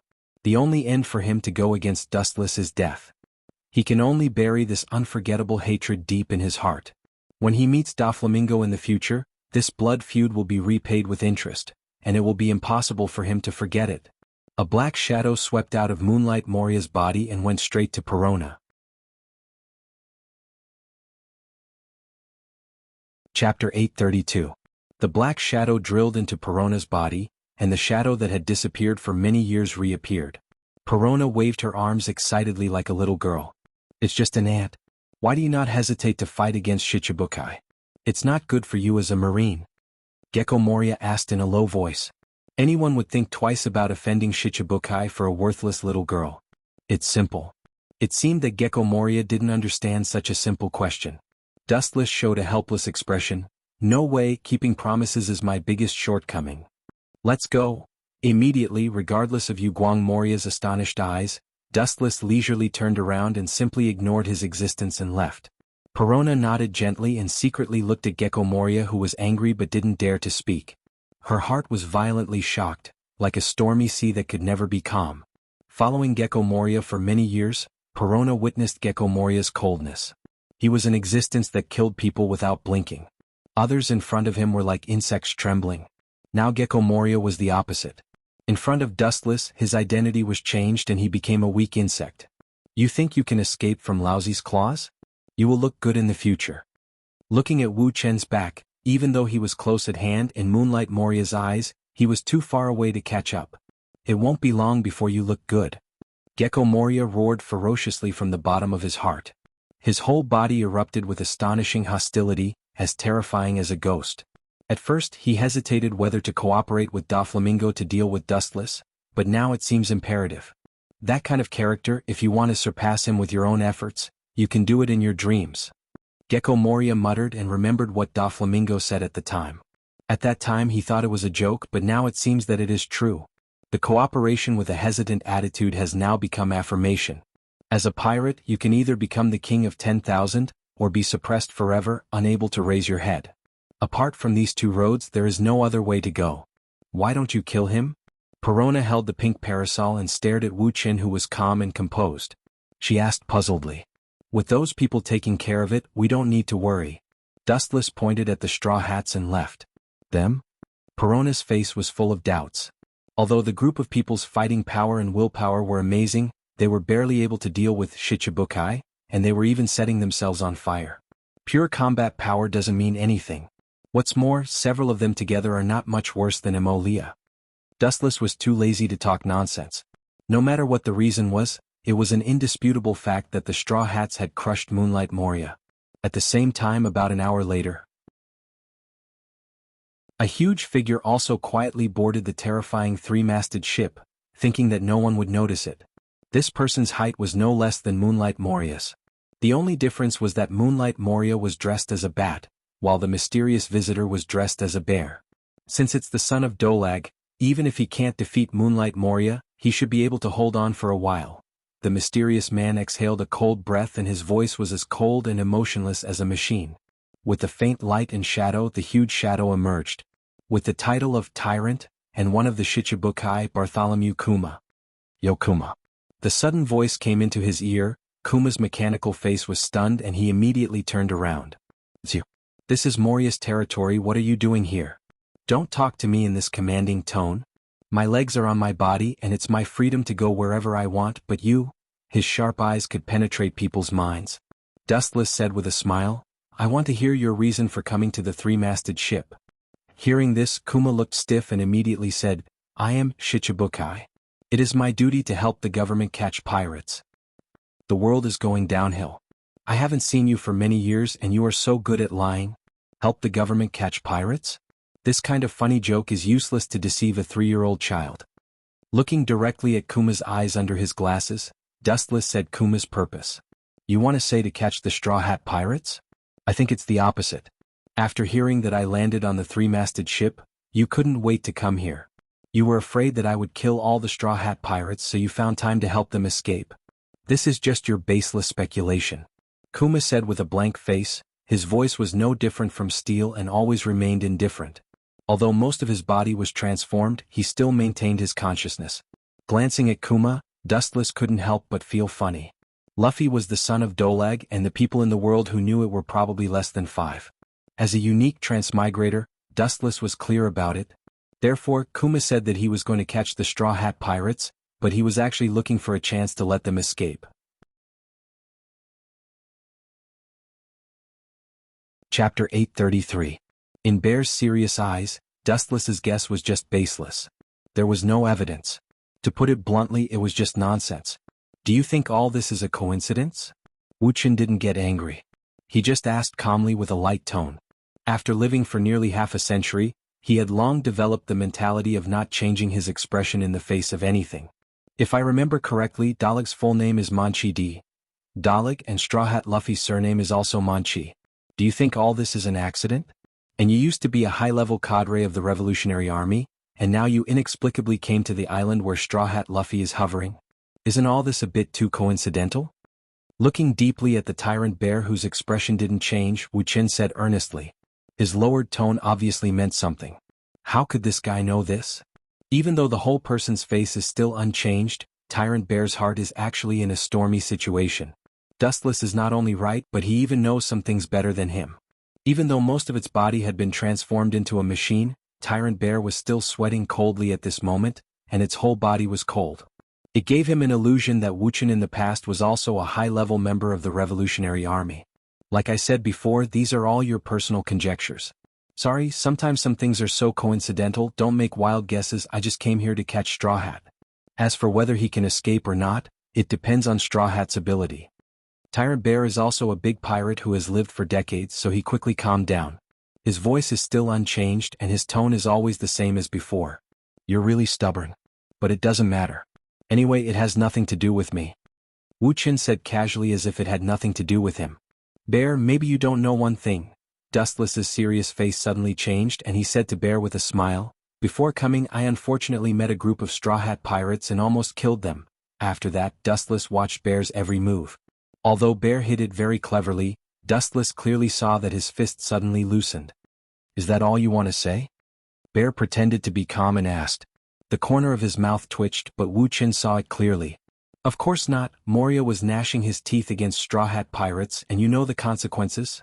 Wu Qin glanced at Xiong-yi and said carelessly, there's one more thing. In this world there are always some people who don't know their own limits. They like to do all kinds of stupid things that make people laugh. Moreover, they always think that they're the final winner. Don't you think this kind of people is ridiculous? I'm not interested in answering your questions, goodbye. Tyrant Bear passed by Dustless. He naturally knew that Dustless's words were insinuating, mocking himself, including those who tried to challenge Dustless. You have to hurry up, before I gave the Marine an order to kill the devil. It won't be long before Gecko Moria's home, I'm afraid it will become a pile of fire. Boom. Turning around leisurely, Tyrant Bear's calm voice was obviously raised, apparently angry, and he said hoarsely, you dare to order the Marine to attack Shichibukai, without authorization? Is the Marine going to tear up the agreement with Shichibukai? This is just for Gecko Moria. What's more, it's not you, now your identity is just a research material for the government, there is no need to worry about it. Dustless said casually, and his tone was somewhat gloating. This is his own fault. A while ago when he was dealing with Whitebeard Gecko Moria, he ran away at the critical time. This is just the punishment given to him by the Marine. It's obviously just your personal malicious revenge. How dare you drag the Marine's head? Taking a deep look at Dustless, Bear turned and left. At this moment, the Marine fleet, after several turns, also found the trace of the terrible three-masted ship and galloped over. This was all because of Dustless's previous lightspeed kick, which allowed them to find the direction from this strange sea. The scale of this devil-slaughtering order fleet is obviously different from the past. Whether it was the O'Hara incident 20 years ago or the Sentinel Island incident, not long ago, it was far less than the scale of this fleet. The number of Marine battleships assembled is obviously more than 10 battleships and 5 vice-admirals. The scale has reached 20 or 30 battleships. I'm afraid the number of vice-admirals is completely more than 5. After all, the opponent this time is one of the Shichibukai. In the past, Gecko Moria also challenged 100 Beast Kaido. Even if he is unfortunately defeated, his strength is worthy of being treated with caution. I really don't know how Gecko Moria provoked that person. Mole Vice-Admiral and a group of Vice-Admirals gathered at the bow of the ship inside. The person who issued the task of slaughtering the Devil Slaughtering Order was Dustless. They thought that Sengoku would directly refute Dustless's order, but they didn't expect him to simply listen to it and even order other ships to support. All the Vice-Admirals were silent. They naturally didn't understand the cause of the matter, but they were responsible for the implementation. What's more, Sengoku had already nodded in disguise. Let's do it. Chapter 834. After Dustless disappeared, the awakened Straw Hat pirates immediately fought with Gecko Moria.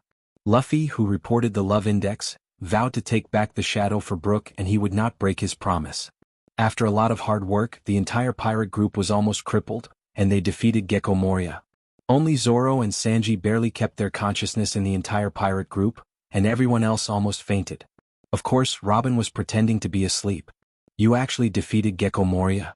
Congratulations, young pirates.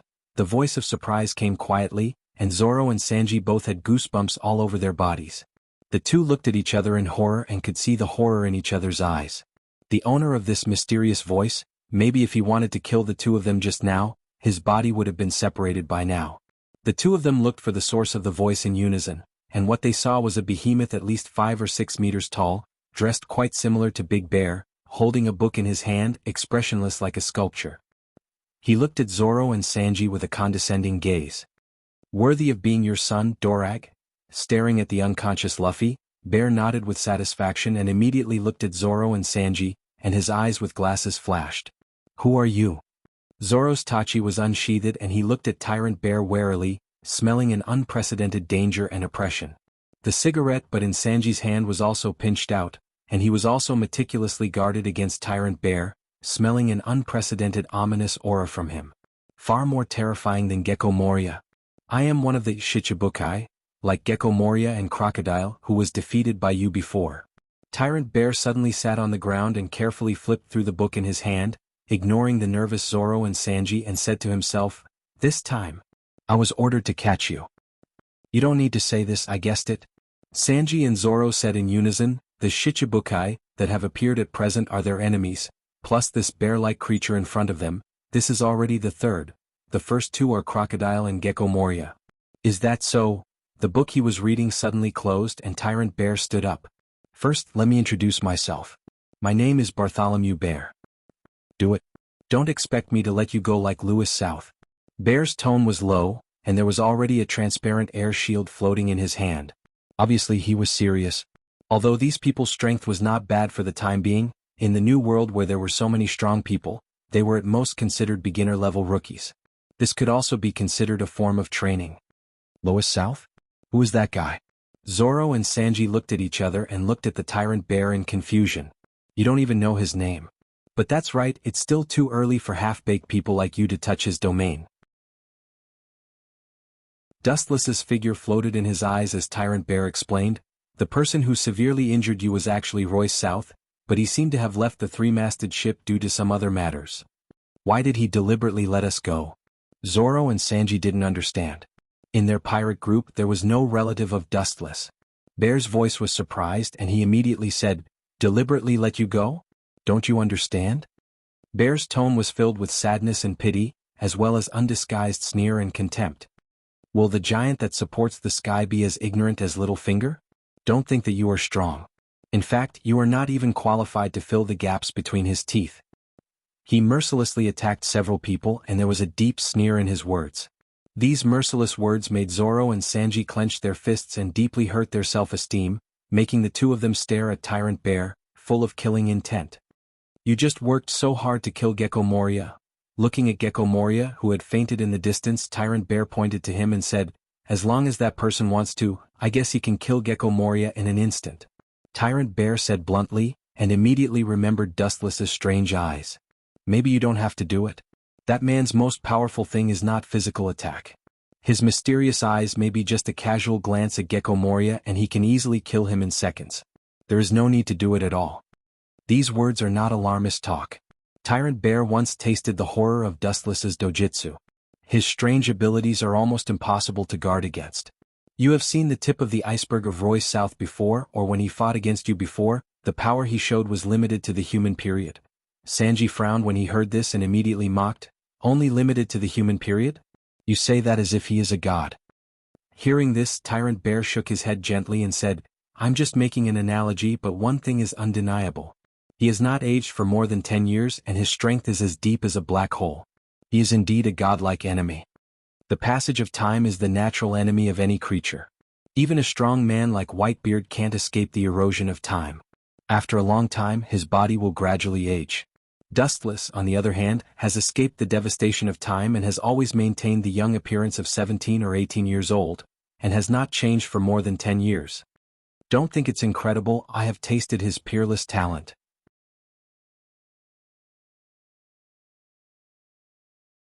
Chapter 835. The old-fashioned face loosened and Tyrant Bear sighed without a trace, slightly disappointed. This group of young pirates may be good, but their knowledge is shallow. The end of the ocean is infinite, and there are countless strong people in the New World. There are many admiral-level strong people, and there are even many exaggerated top-level strong people, enough to be on par with the Yonko 4 emperors. Marine Admiral is just the rank of Royce South's position. It doesn't represent his full strength. No one has seen him fight with all his strength. His strength is still a mystery. Tyrant Bear explained, vaguely filled with sadness. It was fine when he didn't think about it, but after comparing their strength with Dustless, that little sense of hope was instantly gone. He has deep doubts about this. Luffy and Royce South don't look like people of the same level. Bang bang bang. At the same time, the long-awaited Marine Demon Slayer order finally arrived. The sound of cannons resounded through the sky, and even the sky was blasted open. The sky above was covered with rain, and soft sunshine was revealed. After so many years, this is the first time I've experienced the sun, Brook said absent-mindedly. His shadow was taken away from him, and the sun was an unreachable dream for him.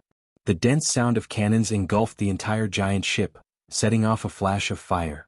The soil buried deep in the ground was refurbished, and black smoke rose into the clouds.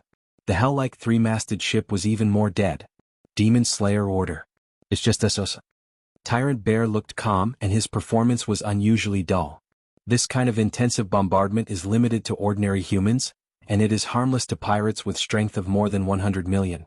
Bear's impact. A giant white air shield was squeezed and constantly compressed and expanded.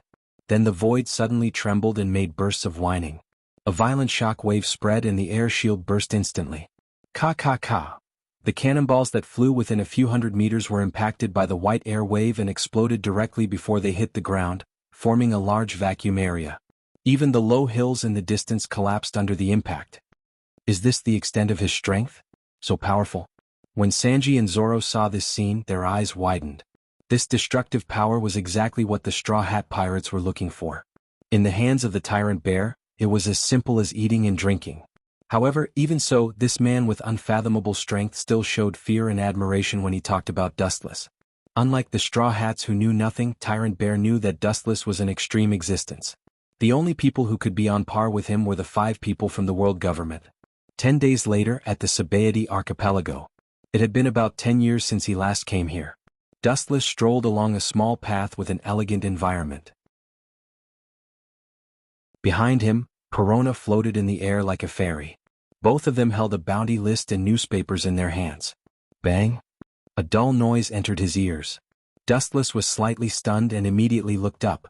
It turned out that Perona, who was engrossed in reading the newspaper, didn't notice that she hit the treetops. I regret it now. With such a careless maid like you, perhaps I won't even know who did it when I'm assassinated. Wu Chen rolled his eyes at Perona and said, not knowing whether to laugh or cry. In all fairness, Perona's fruit ability is good, but people like her don't seem to be suitable for fighting. She is careless. Dustless still remembers that she was scared by Usopp in the original work. Forget it, it doesn't matter if I keep her as a vase. Thinking of his current strength, Dustless's mouth outlined a confident smile and immediately felt relieved. What is it about? Dustless asked curiously as he stuffed a mouthful of popcorn-like food into his mouth. He was curious about the contents of the newspaper that could attract a witch like Perona. The next stop in the Sabaody archipelago is the Fishman Island, so there are a large group of pirates gathered here. Most of them are unprecedented peak existences, but among the thousands of pirates, only 12 supernovas were elected, Perona explained in a light voice. It was sweet and sounded quite enjoyable. Dustless didn't have time to enjoy the sound of nature. If he remembered correctly, there should be 11 supernovas. His lips squirmed and when he was about to ask, Perona's voice sounded in advance. Among them, Uchiha Madara, who has a bounty of 500 million berries, is the most eye-catching. Perona looked at the newspaper attentively. Uchiha Madara, who was full of black tubes, had cold eyes, and an overbearing and unruly face. She didn't know why she had a ridiculous feeling of déjà vu. 500 million is too little. It's too one-sided and ignorant. In my opinion, it's at least 1 billion. Sengoku is underestimating him too much. Dustless looked at the series of numbers in the newspaper with disdain. A mere 500 million berries is really worthless. Uchiha Madara is far from worth this price. 1 billion? Perona's pretty face turned black, her lips moved, looking at Dustless's face full of contempt as if he had been wronged. She couldn't help but feel entangled and speechless. You know, this character named Uchiha Madara can be said to have refreshed the history of pirates. He wants to debut and has a bounty of 1 billion berries. Do you think he is a god? One of the Yonko, 4 emperors, has a bounty of 800 million berries. When talking about the Yonko, 4 emperors, Perona deliberately stressed the word Yonko, 4 emperors. The Yonko, 4 emperors, are the emperors who dominate the pirates of the world, and there are almost no characters who can tame them.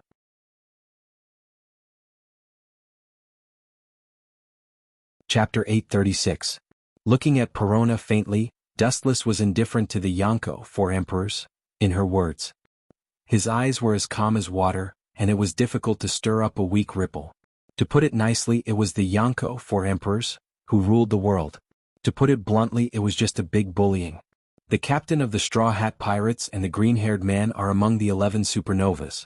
Perona's mouth was slightly open with a surprised expression. A few days ago, Dustless and she received the news that the Straw Hat Pirates defeated Gecko Moria. This thing is good. Looking at the popcorn-like particles in his hand, Dustless covered it again and threw it into his mouth. It melted in his mouth and the sweet taste lingered between his teeth. Little gigolo over there, sit carefully and don't move. Just then, a group of black-clothed men suddenly ran over, and there was a large group of people behind them, rushing in the direction of Dustless and Perona. They won't call us again, will they? Dustless whispered in Perona's ear. Hearing this, Perona's beautiful face flashed a strange color, and she immediately turned and looked around. There was no one here, only Dustless and her were left. It should be me and the young master, there is no one else except us, and are we in the wrong place? Perona's eyes were filled with doubts and she looked as far as possible. There were many people hiding in the dark alleys in the distance, watching the black-clothed men approaching Perona and Dustless, all of them gloating. Could it be? With a stiff look, Perona immediately remembered the most terrifying species living on this island. It was not the ferocious pirates, nor the marines all over the island, but the black and white Tenryubito. Whether it is marines or pirates, they will be silent in front of Tenryubito. Young master, let's leave this place as soon as possible. Pulling Dustless's clothes, Perona whispered with nervousness and fear. Run. The word run doesn't exist in my dictionary. Moreover, these people clearly know each other. Why are they running? Dustless looked at Perona with an idiotic expression. He realized that he recognized the group of black-clothed people who ran over. Even though many years had passed, he still vaguely remembered them. If you know what's good for you, don't move. You've been taken care of, so you don't have to worry about food and drink in the future. As for you, although you're not bad-looking, our master isn't interested in women. You can scram now. The man in black glanced at Perona and waved his men to chase her away. I'm being kept? Dustless's heart, which had been calm for many years, couldn't help but stagnate when he heard this for the first time in his life. His thoughts short-circuited, and his face was full of astonishment as if he was in a dream. Ignorant country bumpkin, you didn't hear wrong. Come with me now, and you won't have to worry about food and drink in the future. The group of black-clothed men shouted impatiently. All of you back off. A cold shout came into his ears, and the group of black-clothed men's nerves reflexively separated. A graceful woman with bubbles and a pretty good appearance entered Dustless's eyes. Shalulia, you're not the one who wants to keep me, are you? The stunning woman who came was Tenryubito Shalulia, and her fat pig brother, Charles Ross, was the protagonist who was once beaten by Luffy. If you're willing to give up the position of Marine Admiral, I really don't mind keeping you. The Roswald family has no problem keeping you. Of course, the premise is that you don't dislike it. Shalulia looked at Dustless's delicate face and said seriously. This was completely from the bottom of her heart. Compared with other Tenryubito of Mariewa, Dustless was perfect in all aspects, and compared with the group of incompetent pigs, he was a perfect lover. It's really a surprise that you can value me so much, but I didn't expect the little girl who was timid to be so bold. Casually glancing at Shalulia, Dustless said indifferently, I'm sorry, I have no interest in your Tenryubito's bad taste. Hearing this, Shalulia looked slightly stiff, and her eyebrows flashed with displeasure. She didn't expect Dustless to not give her face. After she was about to order her men to tie her back, she looked at Dustless's smiling face and put down her raised hand. Her brother was thrown into the garbage dump by Dustless and Mariewa. You're not a Tenryubito. Don't forget you're also one of us. Shalilia reminded. As a Tenryubito, Dustless's style is not that of a Tenryubito. No, I'm different from you. After raising his finger and shaking it, Dustless immediately stood up and stretched and said softly, there are differences between Tenryubito, and you will be eliminated sooner or later. Let's go, Perona. Then the master and the servant completely ignored the countless stunned eyes and left everyone with their backs. You are a Tenryubito? Perona trembled and said, the fear in her eyes was clear. Thinking of the horror and perversion of Tenryubito, Perona instinctively distanced herself from Dustless. She thought that after escaping from Gecko Moria, she would be able to enjoy life after becoming a marine admiral, but she didn't expect to step into a deeper hell. Yes, I am indeed a Tenryubito. Dustless nodded and admitted frankly. I'm really blind. Perona pursed her lips and wanted to cry but had no tears. She suddenly felt that following Gecko Moria was too happy. The smiling tiger in front of her is the real giant hand covering the sky. Compared to him, Gecko Moria is just an insignificant particle on the beach by the sea.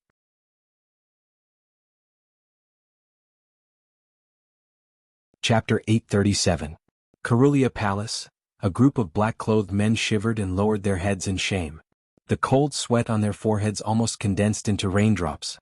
In the eyes of Tenryubito, human beings are just weeds, worthless. Killing them is just a bad mood for a while. This kind of thing happens from time to time. Get back to me, useless waste. Shalilia's bright and jade-like face was distorted, and she loudly reprimanded the black-clothed man who did not do his job well, and immediately left in a huff, leaving the pirates hiding in the dark alley. They all looked like they had seen a ghost. So far, this seems to be the first person who can anger Tenryubito and calmly talk and laugh and leave safely. Am I dazzled? Angering Tenryubito is safe and sound. What is the origin of that little white face? Staring at the disappearing figures of Dustless and Perona, a group of pirates looked at them with disbelief. Dustless met Tenryubito not only did not kneel, but also angered the other party. They thought that blood would be spilled on the spot. Unexpectedly, it was the female Tenryubito who fled. The floating Perona was motionless, no different from a sculpture. It's just a Tenryubito. There's no need to be so surprised. Staring at Perona, who was both frightened and surprised, he could only sigh. This is the impression of Tenryubito in the eyes of normal human beings. How can I not be surprised? Perona, who returned to her senses, said. The Tenryubito who did all kinds of evil was right next to her, and she was calm, not screaming. That's because you didn't ask me, or I will be honest with you. Anyway, it's just a small problem. Dustless was quite casual. To be honest, I never cared about the exaggerated and horrible identity of Tenryubito. I just laughed it off. If you want to live safely in the world, only absolute strength, no matter how scary the identity aura is, there will always be a day when it fails. Dustless said in a light voice. Now most of the Tenryubito are living a decadent life. It seems that they have forgotten the attack on Mariachi by Tiger of the Fishman clan more than 10 years ago. In a chaotic world where ambitious and ruthless people were born, the only one who could rely on was himself. It's easy for you to talk. Do you know how many people envy the celestial dragons? Perona rolled her eyes when she heard this. Those humans who hated the sky dragon were actually jealous in disguise. That status was not inferior to that of a god, and it was something that everyone yearned for even in their dreams. You will never understand the feeling of being lonely at the top. Glancing at Perona, Dustless crossed his arms in front of his chest and stared at the chaotic crowd in the distance. He walked over and could hear the screams of fighting and the sound of flesh being cut apart. Are you blind? How dare you offend our captain? Eating your food here is the result of your ancestors burning incense for 18 generations. The ferocious pirate grabbed the young man dressed as a chef. His expression was as ferocious as a ghost. The chef's forehead was stained with blood, and there was an obvious wound the size of a middle finger. The captain he was talking about was a big guy with a scar on the left side of his face. Really, although I'm not interested in catching marines, but, a lazy and helpless voice came and there was a bright light. However, as a marine admiral, even if it's just a temporary idler, you're hurting people in front of me. You don't give me face. Hey. The golden beam was fleeting, leaving only an afterimage in the sky, and immediately rushed straight to the captain with a scar on the left side of his face. Poochie, in the position of his heart, a scorched hole suddenly appeared and was easily penetrated, and he could see the people on the other side with a dull expression on their faces. The big guy who was killed in an instant tried to turn his head and looked at Dustless. When he closed his eyes in despair, he recognized the identity of Dustless. Marine Admiral. When did you come? He was unwilling to die. He was inexplicably killed by a Marine Admiral. He felt wronged, especially in the Sabaody archipelago. He had never heard of an admiral's whereabouts. This guy is a Marine Admiral. Damn, why didn't the Admiral even make a move? Why did he appear in the Sabaody archipelago for no reason? Idiot, you don't understand this. This year's supernova is known as the Evil Era in the history of One Piece. In addition to the monster named Uchiha Madara who has a bounty of 500 million berries, there are 11 other pirates with a bounty of more than 100 million berries. It's normal for the Marine to plan to kill them in the Sabaody archipelago. It's difficult to find them in the second half of the New World. With the appearance of Dustless, the gathered pirates immediately fled desperately, and they could hear each other screaming. The top existence of an admiral is not something they can touch. It's just a face-to-face encounter, and they may be easily killed. A mouse that bullies the weak and fears the strong. Looking at the fleeing pirates, Dustless shook his head and was about to leave when a gunshot fell, followed by a dark bullet whistling. Pirates want to be famous in the world. The fastest way is to defeat famous people. As an admiral, Dustless is naturally the prey of some pirates who want to be famous. You're tuning in to the Han Lee's Wuxia Chronicles YouTube channel. We're so grateful for your support, and don't forget to subscribe to join us on this incredible journey through captivating stories.